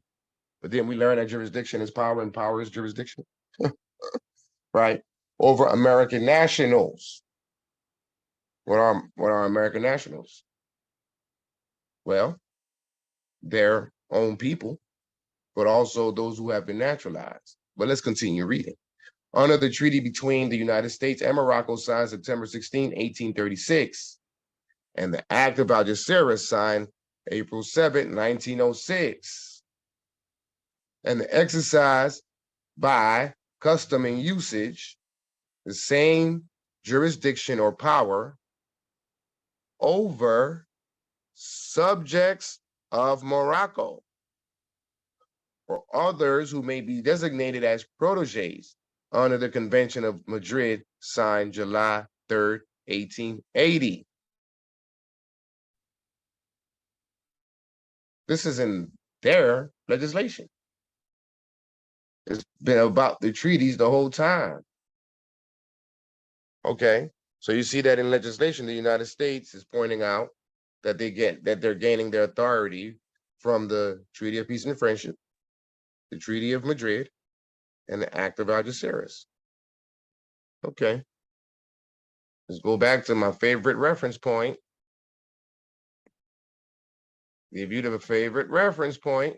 We're always hitting this one. Wrong one. I think you guys know which one it is. Here we are. The expatriation document. I always do this. Lord have mercy. Dadgummit. I always do this. Where are we? How far did I go? Huh. Okay. Hold up. What is this? Oh, yeah, there we are. I'm acting like I don't know what I'm looking at suddenly. Okay. All right. Right here. So what did he say about our status? I'm not going to read the whole thing. Let me come straight to it. It said that citizenship in Morocco. No, not that one. Down here. 2 and 3. Moorish subjects lost their nationality only by becoming naturalized in or protected by another country having treaty relations with the Moorish Empire. That's what he said. That's what the truth is. That's the answer to the test. So then you come over here to the legislation. What did they say? Let's read it again. Whereas the consuls of the United States and Morocco are permitted to exercise jurisdiction over American nationals under the treaty between the United States and Morocco signed September 16, 1836, and the Act of Algeciras signed April 7, 1906, and the exercise by customs and usage the same jurisdiction over subjects of Morocco or others who may be designated as proteges under the Convention of Madrid signed July 3rd, 1880. Is So it's all right. clear, it's a clear statement that they have jurisdiction over two. Say it again, bro. it's clear that it only has jurisdiction over two status: American nationals and Moroccan subject. Those who cannot prove nationality. That's correct. That's correct. It's clear. And why? And it's being made clear based on the treaties. It's based on treaties. Supreme law of the land. Outside of U.S. Citizenship, because if you're in the U.S., if you're inside of U.S. citizenship or U.S. jurisdiction, then the Constitution would be the supreme law. But if you're more with a state, then treaty becomes the supreme law. Whereas now, whereas Morocco is now the only foreign country where the consuls of the United States exercise such jurisdiction. And whereas it is the policy of the United States to discontinue the exercise of extraterritorial jurisdiction in Morocco at such time as it becomes appropriate. Right? At such time as it becomes appropriate. Well, when is it appropriate? Now. Pick that pen up and sign that legislation there, good brother Joe Biden, or whoever might be next. Make it law for the United States. Sign it into law. However, we're not dependent upon that either. Keep that in mind. Therefore, be it resolved by the Senate and House of Representatives of the United States of America and Congress assembled that the relinquishment by the President at such time as he considers this appropriate of the consular jurisdiction of the United States in Morocco is hereby approved and sanctions and sections 1693, 4083 to 4091 inclusive, 4097 to 4122 inclusive, and 4125 to 4130 inclusive of the revised statutes as amended are repealed effective upon the date which the president determines to be appropriate for the relinquishment of such jurisdiction, the relinquishment of such power, right? Except so far as may be necessary to dispose of cases then pending in the consular courts in Morocco. Jurisdiction. It's about jurisdiction. One is the Moroccan jurisdiction and the other one is the US jurisdiction. What establishes the jurisdiction? Not your blood, not your consanguinity. It is the properly written instrument that establishes the jurisdiction. It is your borders. Keeping in mind that borders are a fiction. And that will go away, by the way. We'll be going right back to the old ways. There ain't gonna be no borders once everything is fully decolonized. Because it's not just this US section of the world, like the whole world needs to be fully decolonized.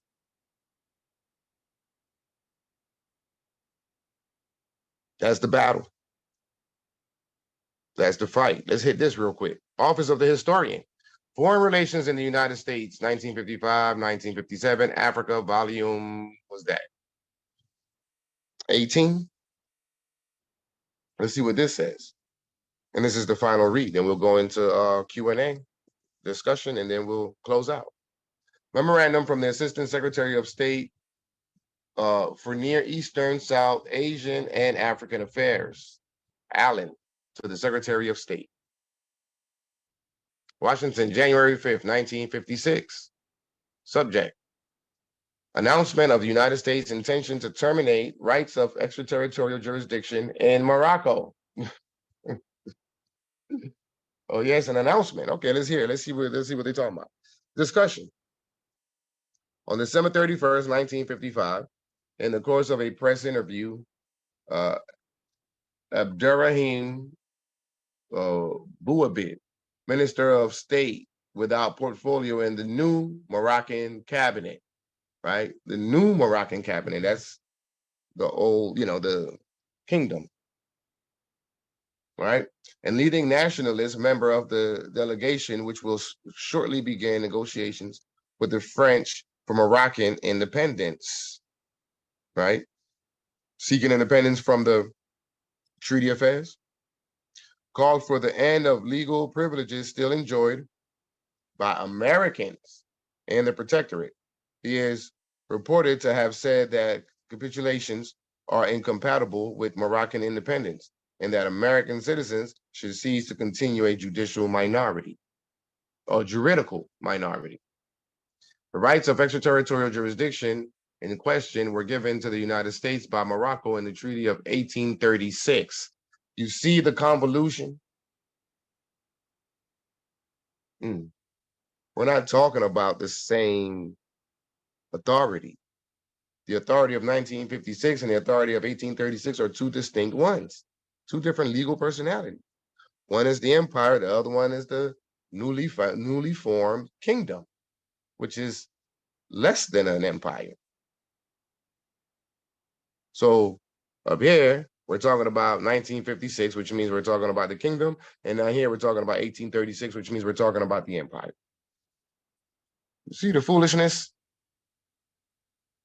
Let's read that again. The rights of extraterritorial jurisdiction in question were given to the United States by Morocco in the Treaty of 1836 and were later expanded through the effect of other international agreements concluded by Morocco, the most favored nation clause, and customs and usage. This is what they be standing on. This is what they went arguing about at the ICJ. Treaty rights, the most favored nation clause, and customs and usage. The United States still exercises extraterritorial jurisdiction in Morocco, although not on a uniform basis in all zones. The British still continue to claim extraterritorial jurisdiction in the Spanish zone of Morocco. The British are now negotiating the termination of these rights. In the French zone and in the Tangier zone, only the United States exercises extraterritorial jurisdiction. You see? Extraterritorial jurisdiction has for a long time been a symbol of colonialism. Thank you for saying that, United States, because that's exactly what it is. And it was allowed by the Treaty of Madrid, by the Sultan. But at the same time, we were given the opportunity to return back to Morocco or to come out of the jurisdiction of the United States as subjugated Moors. So it says extraterritorial jurisdiction has for a long time been a symbol of colonialism. The United States has renounced its right of extraterritorial jurisdiction in all other countries of the world where it possessed them: China, Korea, Japan, Egypt, Turkey, etc. So that's not the end of it. And how did they get that authority? The treaty. I'm not sure the details as it relates to China, Korea, Japan, Egypt, and Turkey, and etc. But it's based on treaty. I'm not sure which treaty, but it's based on treaty. You know, the Treaty of Peace and Friendship maybe, because it is saying that it's giving them, it extended to them some extraterritorial rights. Madrid gave them even more, allowing them to expand all across the empire and hold property and such. Act of Algeciras gave them the right to erect buildings. This is where you got the Industrial Revolution of the early 1900s. Rockefeller, Carnegie, Vanderbilt, all these so-called elite families of the time, billionaires, they were taking advantage of the Act of Algeciras. The gold rush, they all rushed over to San Francisco, I think it was, to get that gold. Like it just suddenly appeared. It's been there. Khalifa that's her gold. You went over there leeching off of Khalifa's resources, man. But the expansion of their extraterritoriality in Morocco was given to them in the Treaty of Madrid. So long as the French were in complete control of Morocco, see that? In complete control of the Morocco based on the Treaty of Fez. So long as the French were in complete control of Morocco, the Moroccans supported the maintenance by the United States of its rights of extraterritorial jurisdiction. The Moroccans supported the maintenance by the United States of its rights of extraterritorial jurisdiction. Which Moroccans? I could tell you it wasn't the subjugated Moroccans. Maybe it was the Moroccans that was in power, because there was Moroccans in power and Moroccans subjugated all at the same time. Now that Moroccans are moving rapidly toward independence, but see here we go with it's convoluted. Because the Arabs are calling themselves Moroccans and they're not. We are the Moroccans. And so you gotta be able to discern, you gotta use discernment and decipher and read between the lines when you're reading these documents. Because when they go from 1956 to 1836, or vice versa, they go from 1836 to 1956, it messes up the flow. If you understand that it's two different personalities. One is the empire, the other one is the kingdom. It throws you off. That's why you got to understand what's going on. And you'll be able to read between the lines a lot better. Now that Moroccans are moving rapidly toward independence and toward a greater voice in the conduct of foreign affairs, they want to get rid of the anarchism of extraterritoriality. So yeah, extraterritoriality is anarchy. Thank you for agreeing and admitting that. For the record, with the French already committed to leading Morocco to independent status, we cannot afford to, and again, the Kingdom of Morocco, right? We cannot afford to lag behind by hanging on to this vestige of colonialism. We cannot afford to lag behind by hanging on to this vestige of colonialism, which will be incompatible with our policy and which has ceased to be acceptable to the Moroccans as a counterweight to French rights. Yes, it's unacceptable to the Moroccans, but what Moroccans are you referring to? The real Moroccans or the fake Moroccans? Well, in this case, they're talking about the fake Moroccans. During this time, the real Moroccans were marching and praying for civil rights and integration and such, thinking that they were Negroes, blacks, colored, African-American, Afro-American. The continued exercise of this right would be, of course, open to us being pilloried by Soviet propaganda. Above all, we must move promptly in order to avoid the appearance of surrendering this right involuntarily and under pressure from the Moroccans. You know, it makes me sick to my stomach when they say it like that, and we know that they're talking about these Arabs. The Arab nationalism, as they had already agreed to in the prior read, right? That's more correct. Arab nationalism, fair enough. I can roll with that. But stop calling yourself Moroccan. And give my flag back, by the way. Give my flag back. The flag represents the nationality. So you stole the nationality, you stole the flag, and you stole the name of the nation. And you called it Kingdom of Morocco. No. It's the Empire of Morocco. It's the Moroccan Empire, the Sharifian Empire. And that flag goes with that empire. And the nationality goes with the people of that empire. And the people of that empire are the subjugated Moors, the Moorish subjects, the Moroccan subjects and proteges that have been naturalized in a foreign country called the United States of America. The WRC, listen, we ain't playing games. We coming. We're gonna have a serious sit down with the Kingdom of Morocco and their competent authority. They will give up that flag. They will give up the nationality, and they will give up the name. A new sheriff is in town. Interjection, Noble. There's gonna be some furniture movement around here. Go ahead, brother. Is it in the best of interest that international dialogue with other prominent territory be done before the sit down with the kingdom? Maybe, maybe not. Good question nonetheless, though.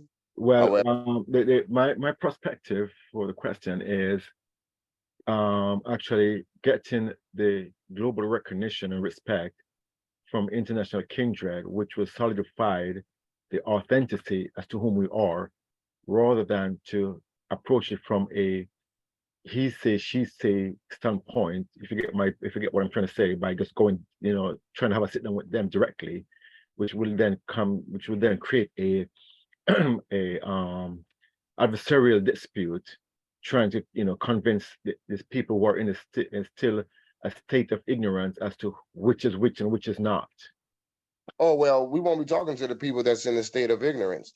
We're talking to the ones who are fully aware. That's the competent authority. However, I hear your point, and I agree with that.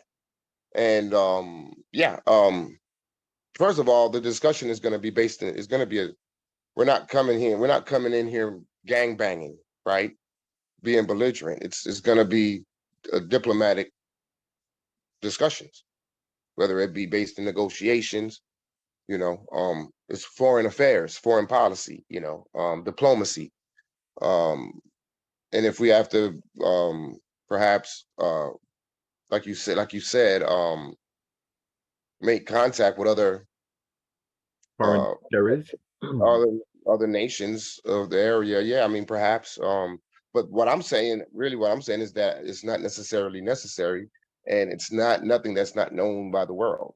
I mean, I can pull up the merchant ensign, which was the Moroccan flag during the time of the French protectorate, with the French flag at the top left of the flag, representing the French protectorate. We all here, I would say most of us here, can agree without dispute. My concern is the grassroots, which are the people who are the bottom of the pyramid upholding the government. And as we can see, based on many here right now on this territory called USA, who are still holding on to the Moorish American paradigm, so is it with many other national and various different other territory on the globe who are also ignorant of the reality of history and law. So my question, self-question, and general question would be to raise the consciousness of the masses, the grassroots, which would then actually substantiate our stance when we sit down to have this diplomatic, because now they're pretty much like the whole Arctic no. So where are they going to run to? That's what I'm saying.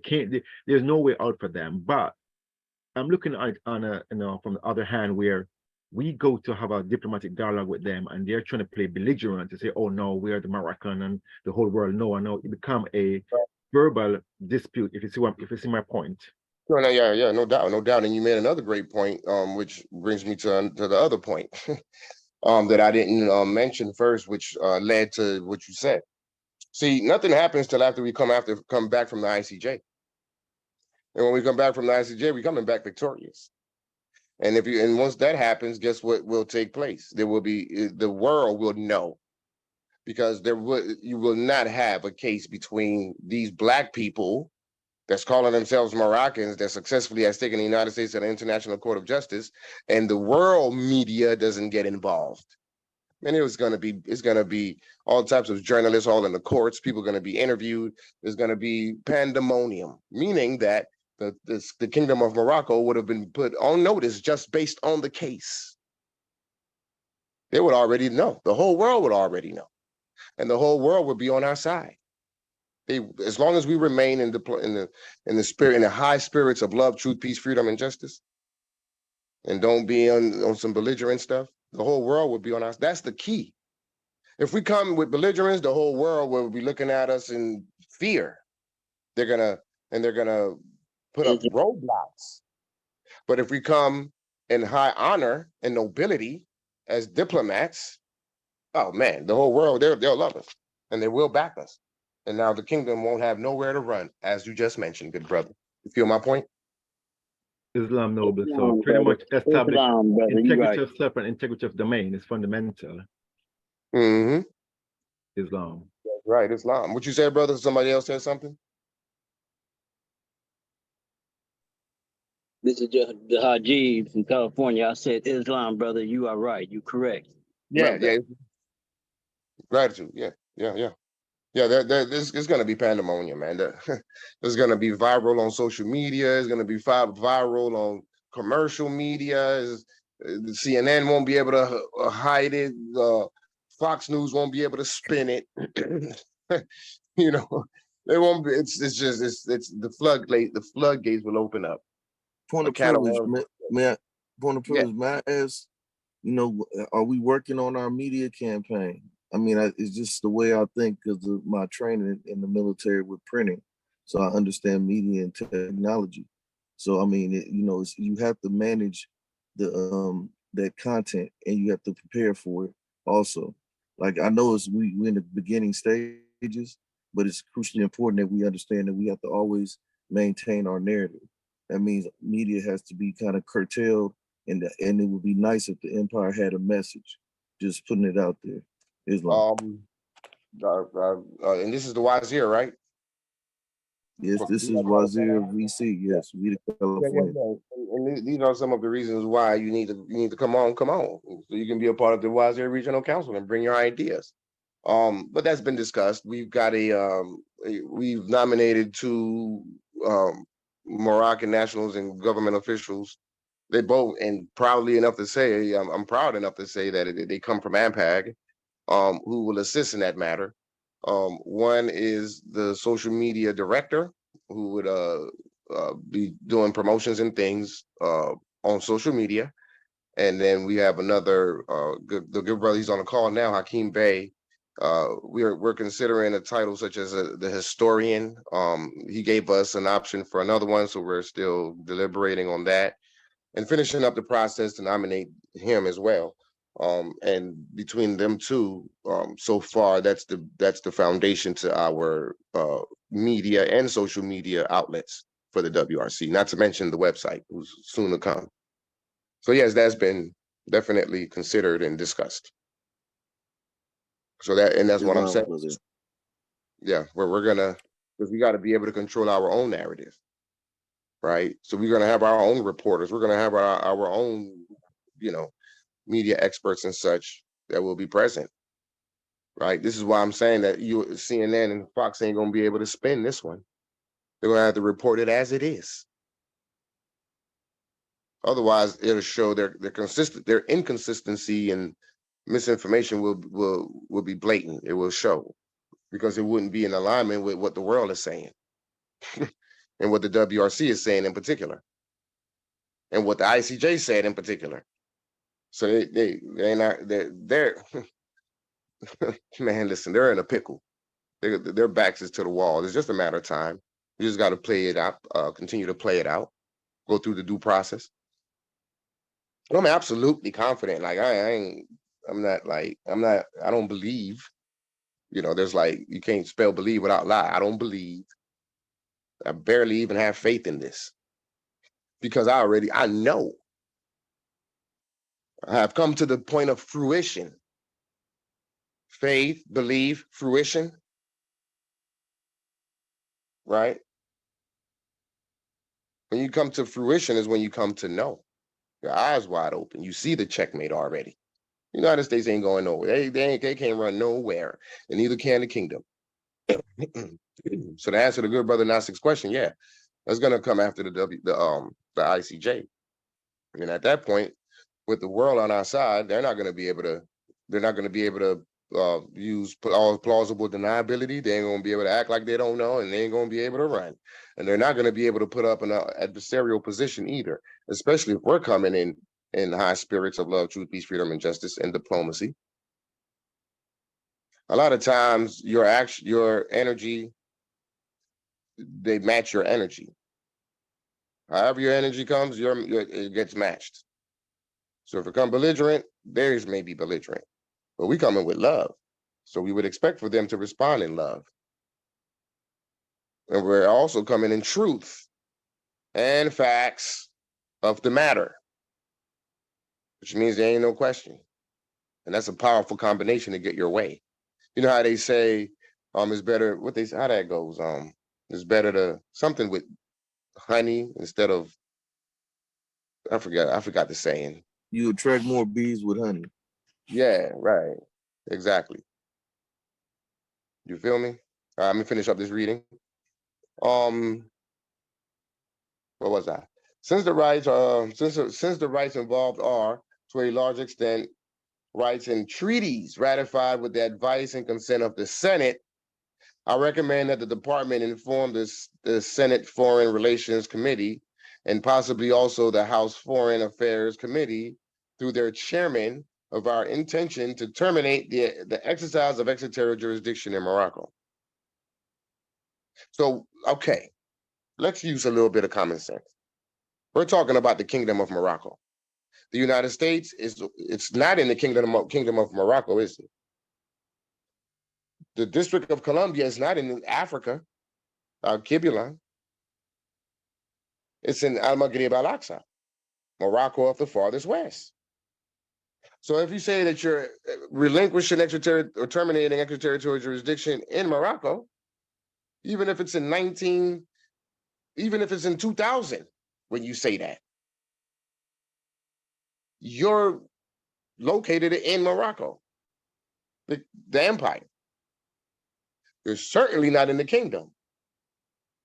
So what are you talking about? You see the confusion? You see the convolution between 1836 and 1956? Interjection, Noble. It speaks volume because if you notice the paragraph started by saying rights in treaties. There was no treaty between the US and the Kingdom of Morocco after 1956. Another point. Exactly. Exactly. Thank you. I didn't even consider that part. Yeah. You see the confusion and the foolishness? No, man, y'all in Morocco. And relinquishing the extraterritoriality means in the empire, not the kingdom. So stop throwing the kingdom in this conversation. No. We're talking about the empire. It was the empire that recognized you, not the kingdom. I think what it is, what they were trying to convey was that, okay, remember they get the order from the other sultan before the kingdom, before they switch to the kingdom. Mm-hmm. So they want to make it look like they were actually decolonizing when they did that. Fair because enough. that was the order of the day, right? Yeah. Because even when you look at how Jamaica and all the other Caribbean countries get their independence, basically it was really decolonization of the British, but they put it in a way that they have clause when they decolonize. But because everything had changed after World War I, then this is why they were doing what they were doing, because the empire breaking up. You see what I'm saying? But they were trying to pretend like they were really doing something because of the order. Even though they never have a contract with the kingdom, but they were really trying to pretend that way. So the world could see it and say, well, at least they tried. So what they did was relinquish power in what they call the eastern part of the world. But in the western part, they didn't have any way to go. So they hold on to the west. Yeah. They hold on to the west. Yeah. And then started to change the name from the Moroccan Empire to the United States of America. Yes. So the heirs would grow up thinking that the landmass is America, not Central and South, which is wrong. Which is not. See, so we have to set the trend back. Right. So that's why we have to keep, every time we speak about it, speak about the land, to speak of it as the Moroccan Empire. And the word there is really AL, the Al Moroccan Empire. It's there for a reason. It's there for a reason. Because remember when you used to read the Old Quran and what they used to say, Al Quran, right? That's right. So we got to remember where we are fully. Islam. That's all like you're promoting education reform, Kirk. Well, Well, well, we got to educate the people, don't we? hold up. Hold that thought. Hold that thought. That's what I'm glad you guys are saying that. So back to the put yourself back on mute, brother Kirk, because you got some background noise. Okay. Thank you. Okay. I appreciate those. Hey, those are some excellent points you just made. I appreciate your participation. That was a great add-on. Excellent add-on. So look at what it says for the Treaty of Fez, right? Article 1. We already went over Article 6. Article 1 says the government of the French Republic and His Majesty the Sultan have agreed to establish in Morocco a new regime comprising the administrative, judicial, educational, economic, financial, and military reforms. You see? Educational is a key factor, but first it starts with the administrative, which is the executive branch, and the legislative branch. Then the judicial, that's the judicial branch. Then the educational aspect, then the economic aspect, then the financial aspect, and then the military reforms. This is what we were supposed to do with the treaty, with the Act of Algeciras of 1906. Since we didn't come into power to do it, France was brought in to do it. So now when we take over, we now have to do it or redo it because they didn't do too good of a job, did they? And whatever that they did, perhaps maybe even the United States came back and reformed. Well, we got to come back and reform that reform and undo what was done. Islam. Thank you, Kurt. All right, so let me finish this up and then we'll go into some Q&A and we'll be done. So it says, unless the committee registers very strong objections, and if the circumstances at that time are appropriate, I recommend that the department make a public announcement of its intentions. I enclose a preliminary suggestion of such a statement, a copy of which we should furnish the French shortly before release as a matter of courtesy. The exact procedure by which this intention should be carried out and the time at which it should be done will depend in part on the progress of the Franco-Moroccan negotiations and can be worked out in detail later. And these are the sources, right? So that's the office of the historian, Washington, D.C. Another interesting read as it relates to the relinquishment of extraterritoriality, and we're seeing the convolution between the empire and the kingdom, which is some, I don't know, like, okay, so let's go to the Treaty of Madrid real quick. Oh, wait, let me see. Wrong. Is it already up? It should be up. There it is. Okay, so you got Article 15. Can y'all still see my screen? Yes. Yeah, but I'm not sharing. It looks like I'm on the old screen. Shoot. All right, let me stop sharing, share again.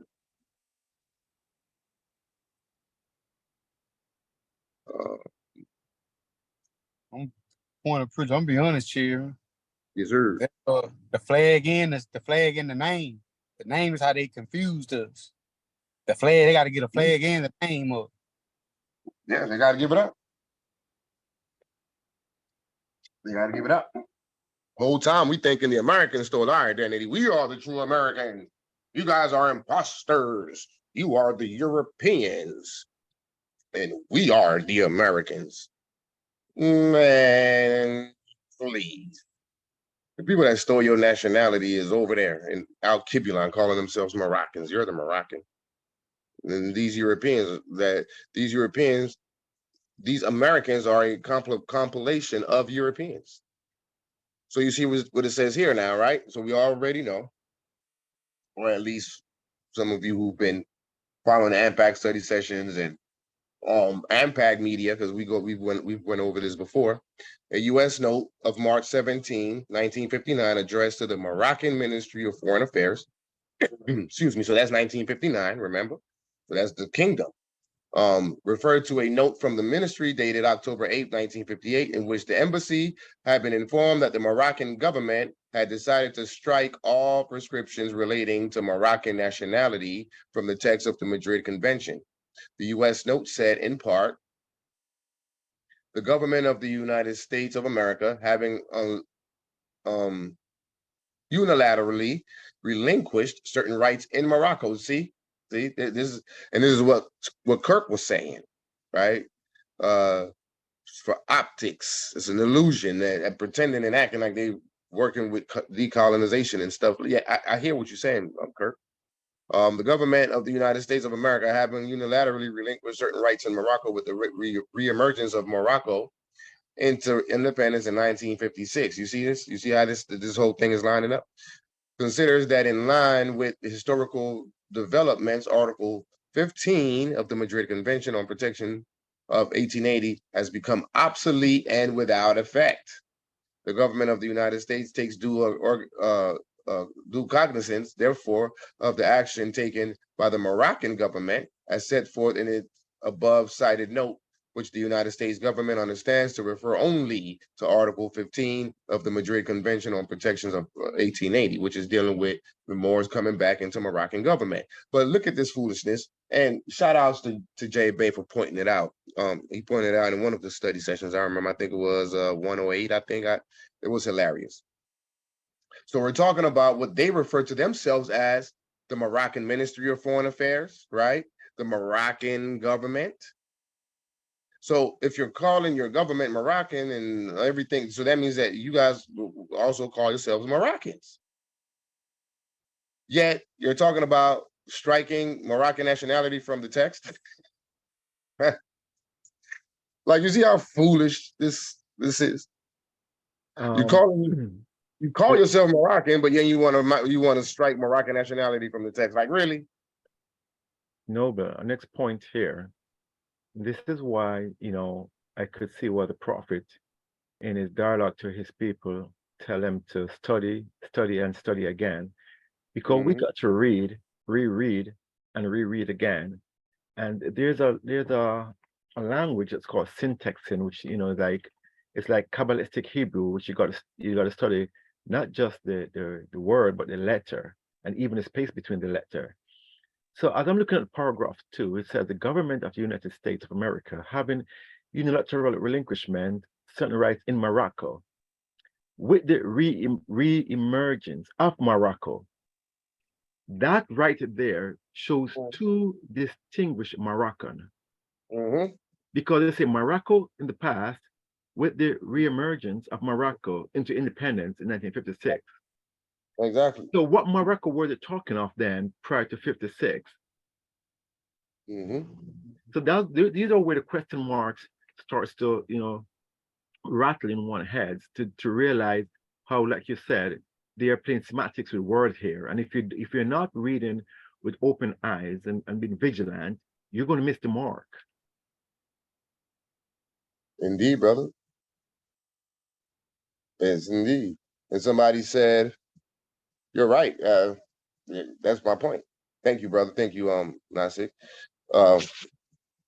Who is this? Damian Lamar said that 1956, the same year civil rights integration started.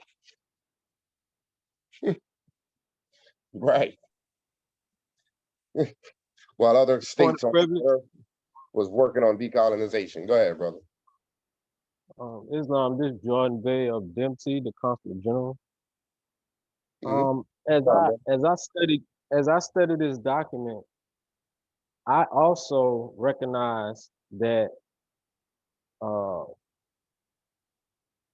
it's a documented.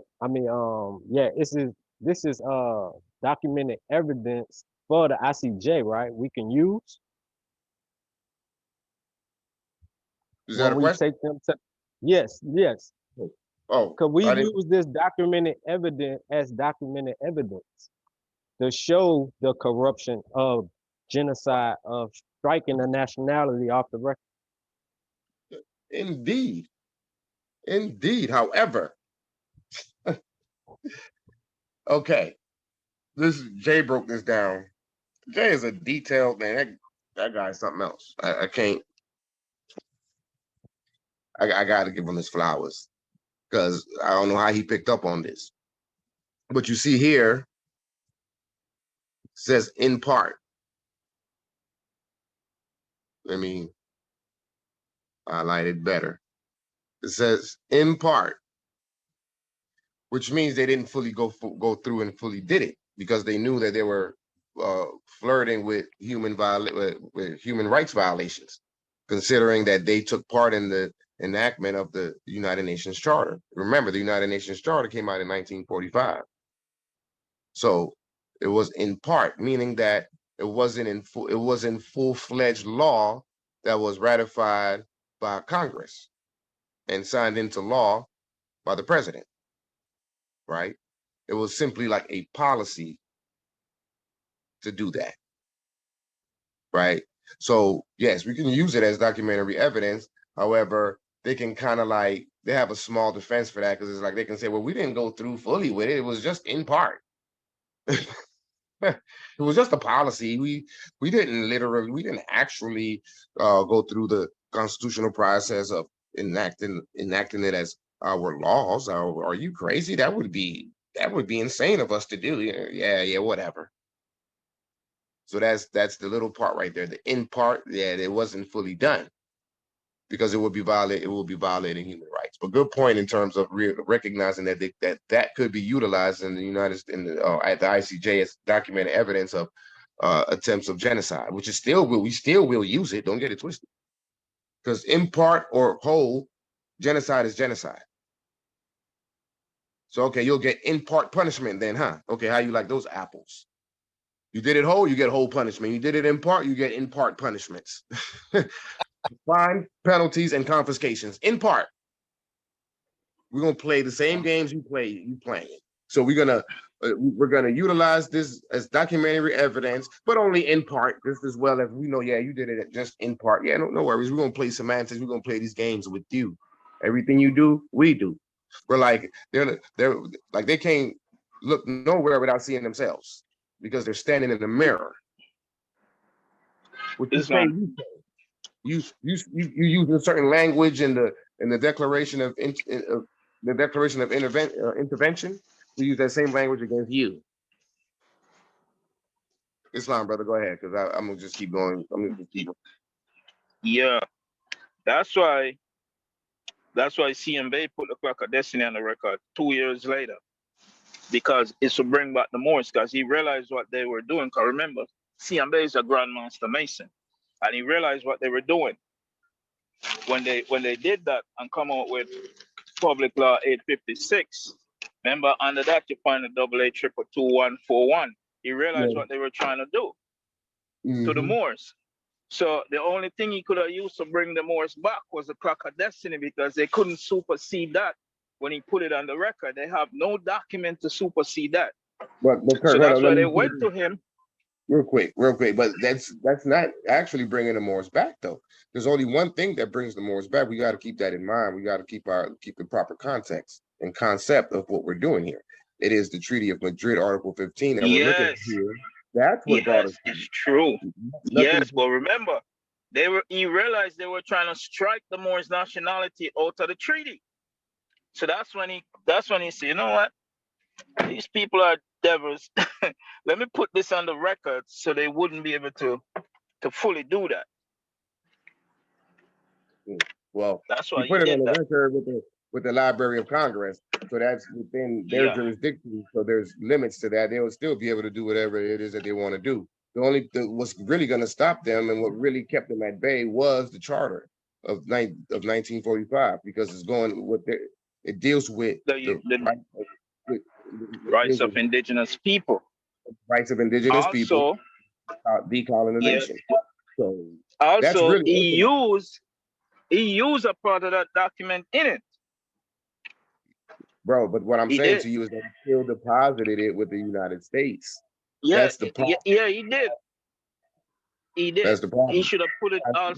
That document should have gone on the UN record. He should have took it over to the UN. That's where it should have went. So I hear what you're Yeah. saying, but he deposited it in the wrong location. It was supposed in the wrong jurisdiction, and that's where a lot of But that's what happened with good brother C. Cannon Bay. He's following in those principles. His constitution was deposited with the Secretary of State of Illinois. That's not, and I'm not oh telling you wow. that based But on nothing else than speaking to him directly. He told me that, and we spoke because he was trying to identify. oh okay. Yeah, he was trying to identify. Well, how come y'all think that y'all's constitutions are international and not mine? Like, well, because we deposited with the international venue called the United Nations, whereas you did it with a domestic venue called the Secretary of State. And he was like, oh, okay, I see your point. Right? But even if he did this, do it and deposit it in the UN, Dr. York tried to do that before, and they rejected him. Why? Because he didn't have the three branches of government to come Yeah, back as saying you're Moors. that's the other part. You got to still, yeah, that's exactly right. That's the other part. You got to have three branches of government. It's got to be a state. Yeah, So, so, yeah. so, so therefore, CM Bay wouldn't have been able to do that anyway. Perhaps maybe he tried and they rejected. No, He's like, he wouldn't. He would have, at least it would have been acknowledged that he done something. Because you know what, too? Also, when you go to Congress and when you deal with Congress and you get the three certificate, you know what they tell you to do? Go put it on the UN record. Honestly, that's what they tell you to do. well, They do tell you that. well, they might, but we ain't gonna never find out because the WRC and these several Moroccan states only deal with international law and international venues. The Yes, Library of, let me tell you like this, brother. The Library of Congress can go kick it's an rocks. archive. They can kick rocks. We care less what the United States got to say about anything. We go into the international venues. And by way of the international venues, we're going to now force the hands of the United States to behave accordingly as the good little boys and girls that they ought to be here in Morocco under our authority. And that's just the bottom Well, line, you we know. gonna have some fight though, because remember now, they've been operating for years freestyle. So No matter how when long. you come now, No, bro, well, you let me know, cut you off. I gotta cut you off. That's and I'm gonna tell you what you're doing right now. You're inducing fear. I'm not worried yeah. about what battle. No. Listen to what I'm saying. You may not. That may not necessarily have been your intention, but you're saying, that they're gonna put up a fight as if it's gonna be a formidable fight. Yes, they may put up a fight, but it's not gonna be a formidable fight. They got to give it up. They're in Morocco, and we are the competent authority. And the thing is that we got to see ourselves as that. See, let me tell you like this, brother. That language that you gave us just now is before he came to the realization that he was the one. That language is Luke Skywalker before he came to the realization that he can behead, well, not he didn't behead him, but he can kill Darth Vader. When we know, we know. So even if there's a slight concern about them putting up a fight, we don't care about that fight. We ain't worried about what they're gonna do. We worry about what we gonna do and what authority we actually have that can be imposed upon them. Now, let me tell you something else. When the United Nations, when the ICJ speaks, the United States, they listen, right? They listen. They don't even like the ICJ. They always lose at. Excuse me. They always lose at the ICJ. They always gotta come back and pay some type of debt or restitution or reparations. Then the Koreans get reparations. Put yourself on mute, please, if you don't mind, because there's a lot of background noise. Then the Koreans get reparations. Then the Vietnamese get reparations. Then all these people Iran got reparations based on an international dispute that was taken to the ICJ. So why would it be different for us, especially when we come in with treaties and Moroccan law and history even? The world knows that this is our land. The world knows that the Moroccan flag that's being flown in the kingdom it belongs to the empire. The world knows this. The only people that don't know that are Black people. We're late to the party, but we're here nonetheless. Point And of view. so it's Oh, my Islam.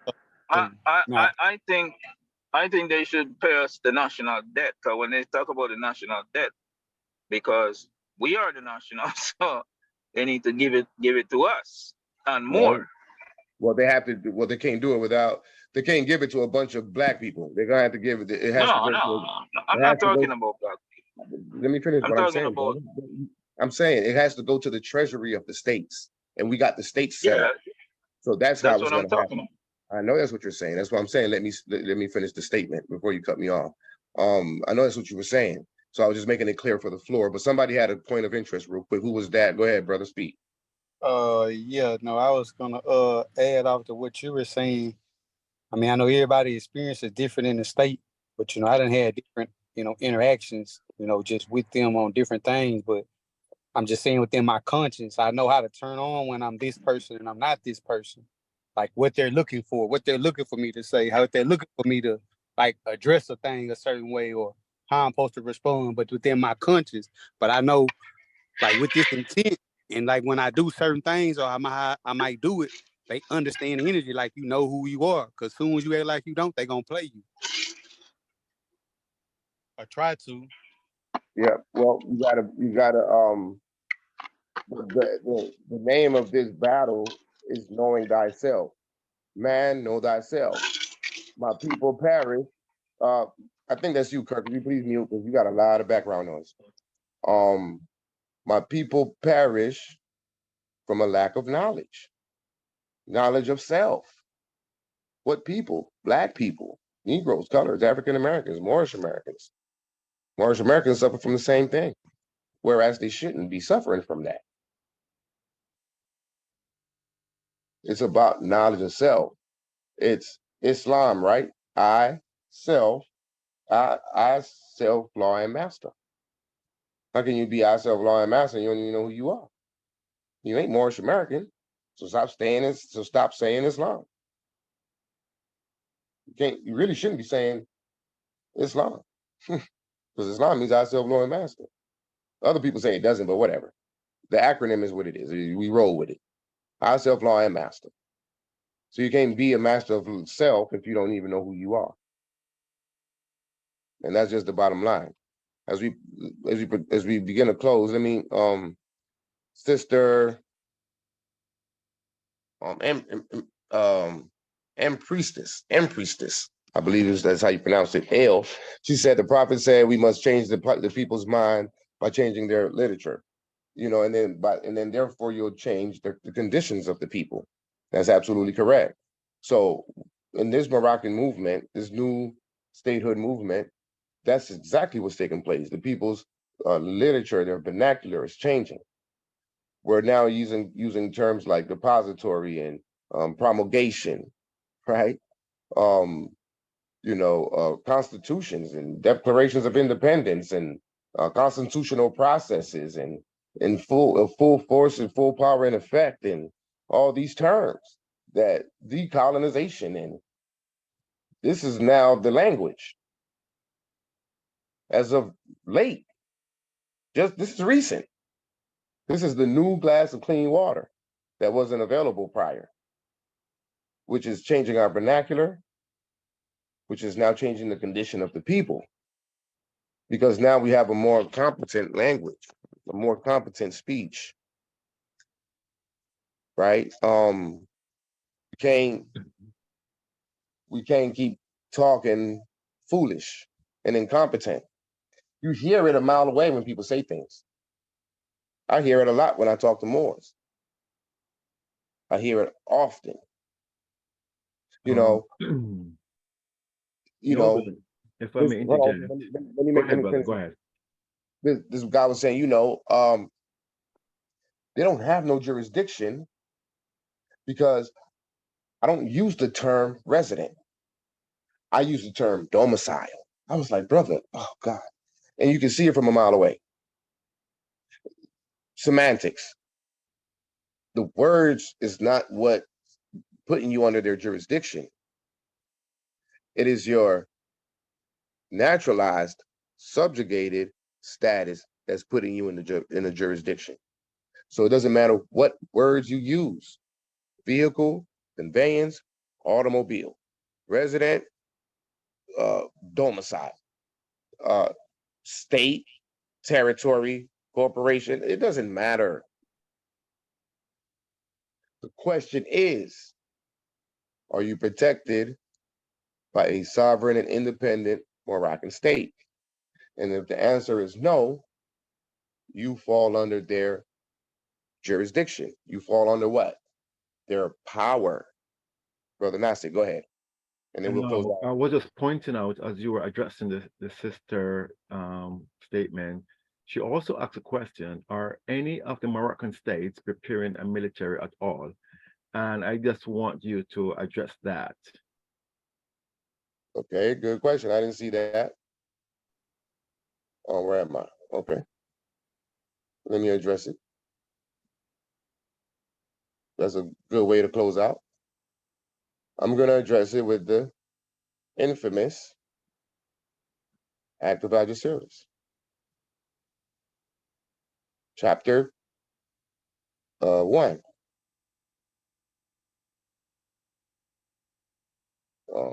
Okay. So,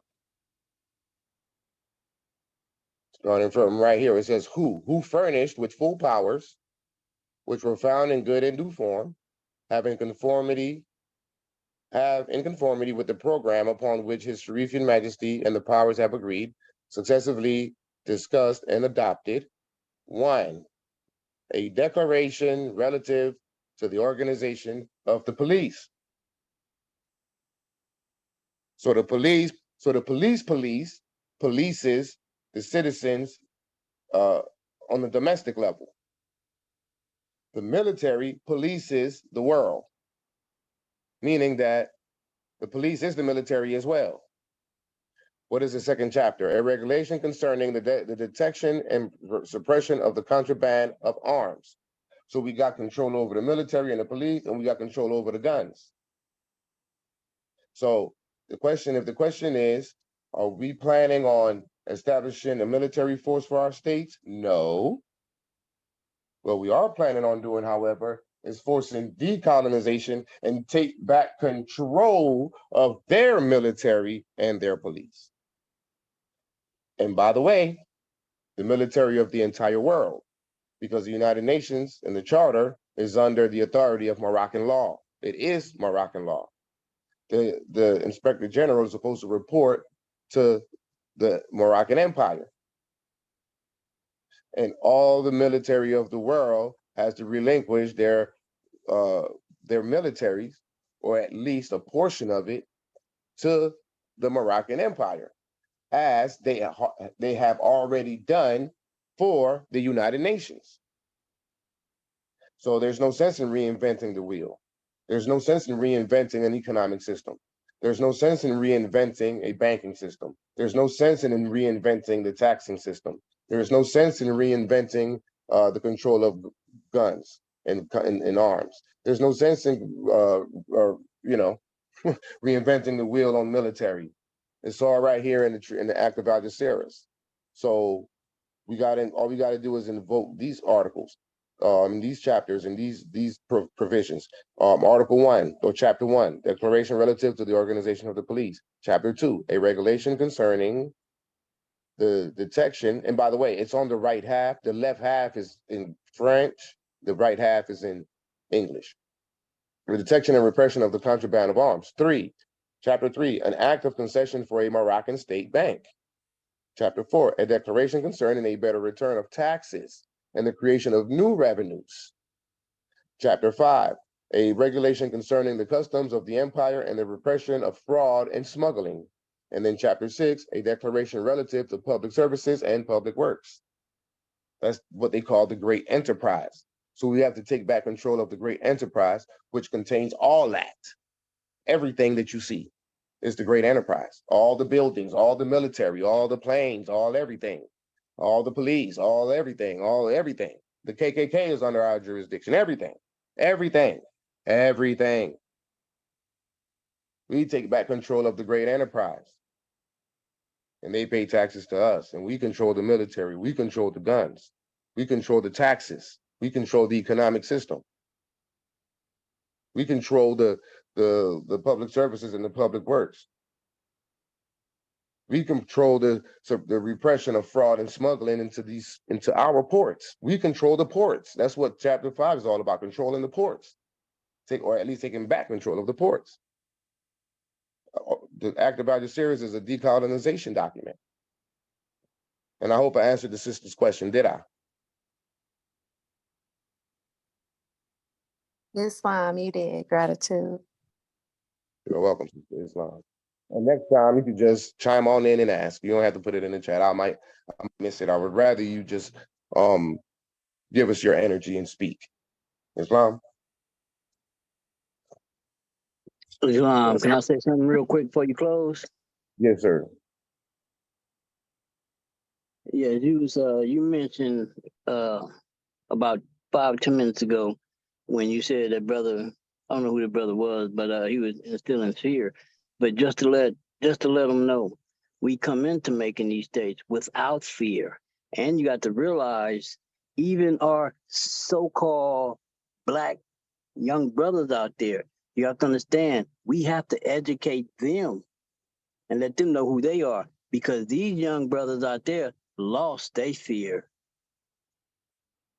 They have no fear at all now. They lost their fear. We just need to educate them, let them know who they are, and bring them home, because they have no fear. We got into this with no fear. So there it is. Islam. I appreciate that. And you're right. These youngsters ain't playing no games, but they're just misguided and going in the wrong direction.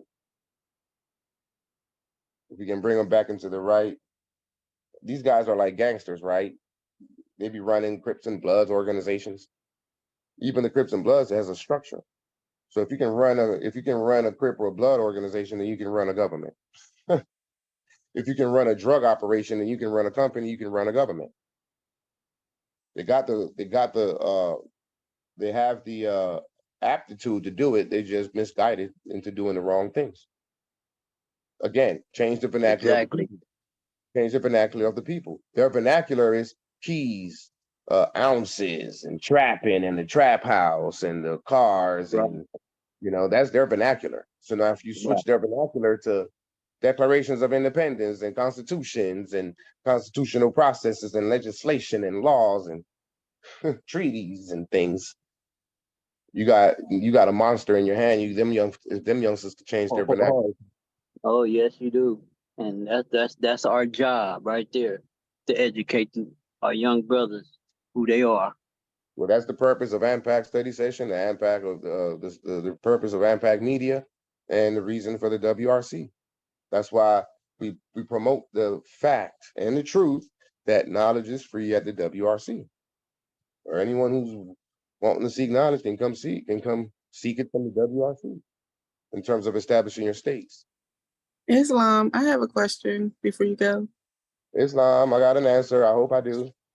Okay. Don't hope, just know, Islam. I'm joking. But my question is, do you know if there is a Moroccan state already established in New Jersey, or one we call Lenape-Hoking? Okay, I don't know if brother what I'm saying, Hannah. This is how we grow the states. This is what we call outreach. Because some of our states have been having problems with getting certain people in certain positions and things of that nature. And so, people such as yourself would come in and ask for, reference of a specific territory, and it's like, oh yeah, I got a wazir over here that you can talk to, boom, and send you that way. Unfortunately, right now, I don't have one in Pennsylvania, or should I say New Jersey. Interestingly enough, we did, but things didn't work out with them because it was a violation of international law, uti posidetis juris. That group was called Unami Buffalo Nation. And they were trying to take over all three territories, Delaware, Pennsylvania, and New Jersey. And that was just that was an incompetent approach to statehood, and we refused to recognize them because they didn't correct. So no, there's no one in New Jersey at the moment, not that I know of, but if you're interested in establishing New Jersey, we're here to assist, sister. Islam, Do gratitude. you think you can put together 3 to 5 more? I'm sure I'll talk to my brother about it because I think he knows a few more. So I'll definitely be in contact. Okay, and before you go, let me tell you ahead of time, Mm-hmm. the problem within the WRC in our states. You mentioned your brother. That's wonderful, our siblings. However, within the 3 branches of government, we must refrain from having nepotism Okay. and conflict of interest, fraternization, and things. You can't have an assistant and an uncle as the chief judge, the Kazi, and the legislative branch, right? Now you can stagger them, put them in other areas within the government and things of So that nature. may I correct? So are you referring to like actual blood brother? Because he's not my blood brother. I just call him my brother. I'm speaking about. I just wanted clarity, yes. So I'm gonna give you the clarity. It could be boyfriend, girlfriend, it could be husband, wife, it could be brother, sister. Okay. But it also could be you could have a brother too, like you and that gentleman, right? You could have known each other from like kindergarten, right? Mm-hmm. And you grew up as brothers and sisters your entire lives. That can be somewhat similar or close to nepotism as well. See, what it is you want to keep the states from being out of balance with the proper operation of the state. And if there's any situation where one let's say, for example, may need to be removed. So let's say that's your brother, right? You're not blood brother, but that's your Ace Boom Coon. And he's the wazir. You're the Sayaraha. And he violates the Constitution in some way. Now, if he does, it is incumbent upon you as the Speaker of the House and the Sayaraha, Aziz, the entire matriarchal council, the legislative branch. It's your job, our Constitution, to impeach or remove a head of state or a chief judge or even a Dalil Aziz member for violations of constitutional procedures and the Constitution, period. Right. So now you're in a dilemma, because would you really impeach or remove your Ace Boom Coon? Probably not. That you would be. So a girlfriend or a boyfriend won't remove one another. A husband or a wife won't necessarily. You're looking at a problem.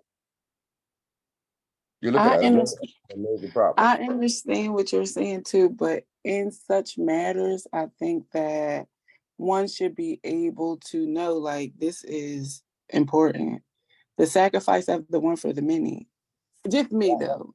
I don't know. It could be my Libra rising talking, but in a perfect world, if people could be level-headed like that and absolutely righteous and do things by the strict sense of law, then maybe, but we cannot expect people to do that because it's human nature to not do that. It's human nature to go with the original contract, which is your affiliation and your commitment to that person that you was with long before some statehood or anything else. And so, but if you have unacquainted officials, they ain't gonna discriminate. If you violate it, you violate it, you got to go. Right. Right. But if you got a serious relationship with someone, it's not that's gonna be like it's not gonna I get you. I follow. Thank you. what I'm Gratitude. saying to you is that ahead of time, so everyone even on the call know the WRC is completing the policies of for nepotism and conflict of interest and fraternization within executive branches or the branches of government, keeping in mind that no one has to be a part of the WRC. We want everyone to be a part of the WRC, but if you want to be a part of the WRC, then there's policies, there's rules, there's laws, this is an organized dual society.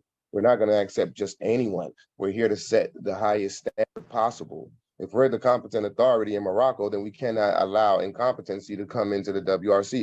It would kill our credibility. We have to make sure that we, whether it's the customary norms of international or just basic common sense government structures. You can't be the wazir and you live in China, but you're running Georgia. And I'm not being facetious because we've seen it twice, including Unami Buffalo Nation. They have 6 officials, 2 live in New Jersey, 2 live in Delaware, but they all took over Pennsylvania. Like, really? You can't do that. So what? We can't recognize a state like that because that's not an incompetent way to operate. That's violating the basic principles of governance, and not even international law, but they violated international law and the basic principles of governance. So just so everyone know on the line, you got to know ahead of time. So we'll have that policy in place here real soon, and anyone who's coming on board, they will receive it so that they will know ahead of time. So just so you all know. However, we're not kicking people to the curb. We give them an opportunity to fix it, clean it, whatever, to meet the criteria and then be able to come in. So we're there for you. You ride or die. But you also got to meet us halfway and be willing to course correct and fix whatever that needs to be fixed in order to be able to be a part of the WRC, according to the policies that's being set forth within the WRC. This is not a game. This is where we're seeking to be a truly organized dual society. We have to maintain the empire, and how you start is how you're going to end. And if you start with a bunch of BS and misconceptions and incompetence, and we just let it ride just because, no, then we're not going to, I don't know how far we will be able to take the empire, because it will become the culture for the empire, doing whatever. No, we got to maintain a certain standard. That way it can become the culture of the empire, and it carries out throughout the empire, all the way down to the children. A certain level of standard, pulling your pants up. Everything is possible. We got to grow. We got to break through the colonized minds that we have. And it's on so many levels, to include impatience. So we have to be patient. We have to be patient with the time that may be necessary, that you may not necessarily have control over, to be able to acquire the people that you need to establish the state. Don't just be impatient and say, okay, well, whatever. Cousin, you be the chief judge. Uncle, you be the head of state, and I'll be the Sayaraha. So let's just do whatever. No, you can't do that. Right. I hope I made myself clear for all the Moors that's seeking to be a part of the WRC, so that we can together ride this wave of decolonization and make history as competent Moroccans in Morocco. Islam. I'll end the call. We'll pick it back up again next week. I'm not sure. Before you go, Noble, one quick thing I would like to ask the Empress tomorrow. Is there a way in which, because I'm seeing in the chat, there are several people who are saying that they know people in your territory. Is there a way in which we can contact you so we could pass on information to you of those whom are within your territory that may be interested?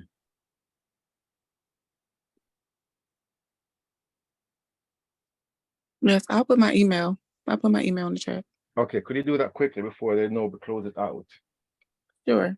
Yeah, go ahead and do it now. I'll give you some time real quick. So, yeah, so this is the purpose of the WRC, is to assist us, is to assist all the Moors. But the Moors got to know that it comes with rules. Like and it's not like extraneous rules, and we're definitely not dictators. But we do got to learn to govern one another again. We've been so far outside of the constitutional fold of government that we don't even know what it's like to govern one another. And we don't want to be quote unquote told what to do. Well, no one is telling you what to do. You have the right to self-determination. But if I want to be a part of the NBA, I got to follow the rules of the NBA. If I want to be a part of the Moorish Science Temple of America, I got to follow the rules of the Moorish Science Temple of America. Right? No matter what, if you want to get a job somewhere, they got rules. Wherever you go, there's rules, policies, procedures, laws. Why should the WRC be any different? Keep that in mind. We're not here to be dictators. We're not here to encroach on any one state or tell you what to do. But we are here to set standards. And the criteria are the criteria. If you fit in the criteria, the policies and such, then by all means, let's work together. If not, then please work to fix it, but let's still work together. We'll continue to work with you. So that's that. Sister, did you put the your contact info in the chat already? Did y'all get it? Yes, we got it. All right. I did. Gratitude. Peace and love, everyone. Peace and love. So you all have a wonderful day. Peace and love. May the blessings of Allah be upon you all. Islam. Much honor for your service, Noble. Peace. I thank you, good brother. I thank you much. Y'all have a good one. Islam, everyone. Peace and love. Peace. Peace.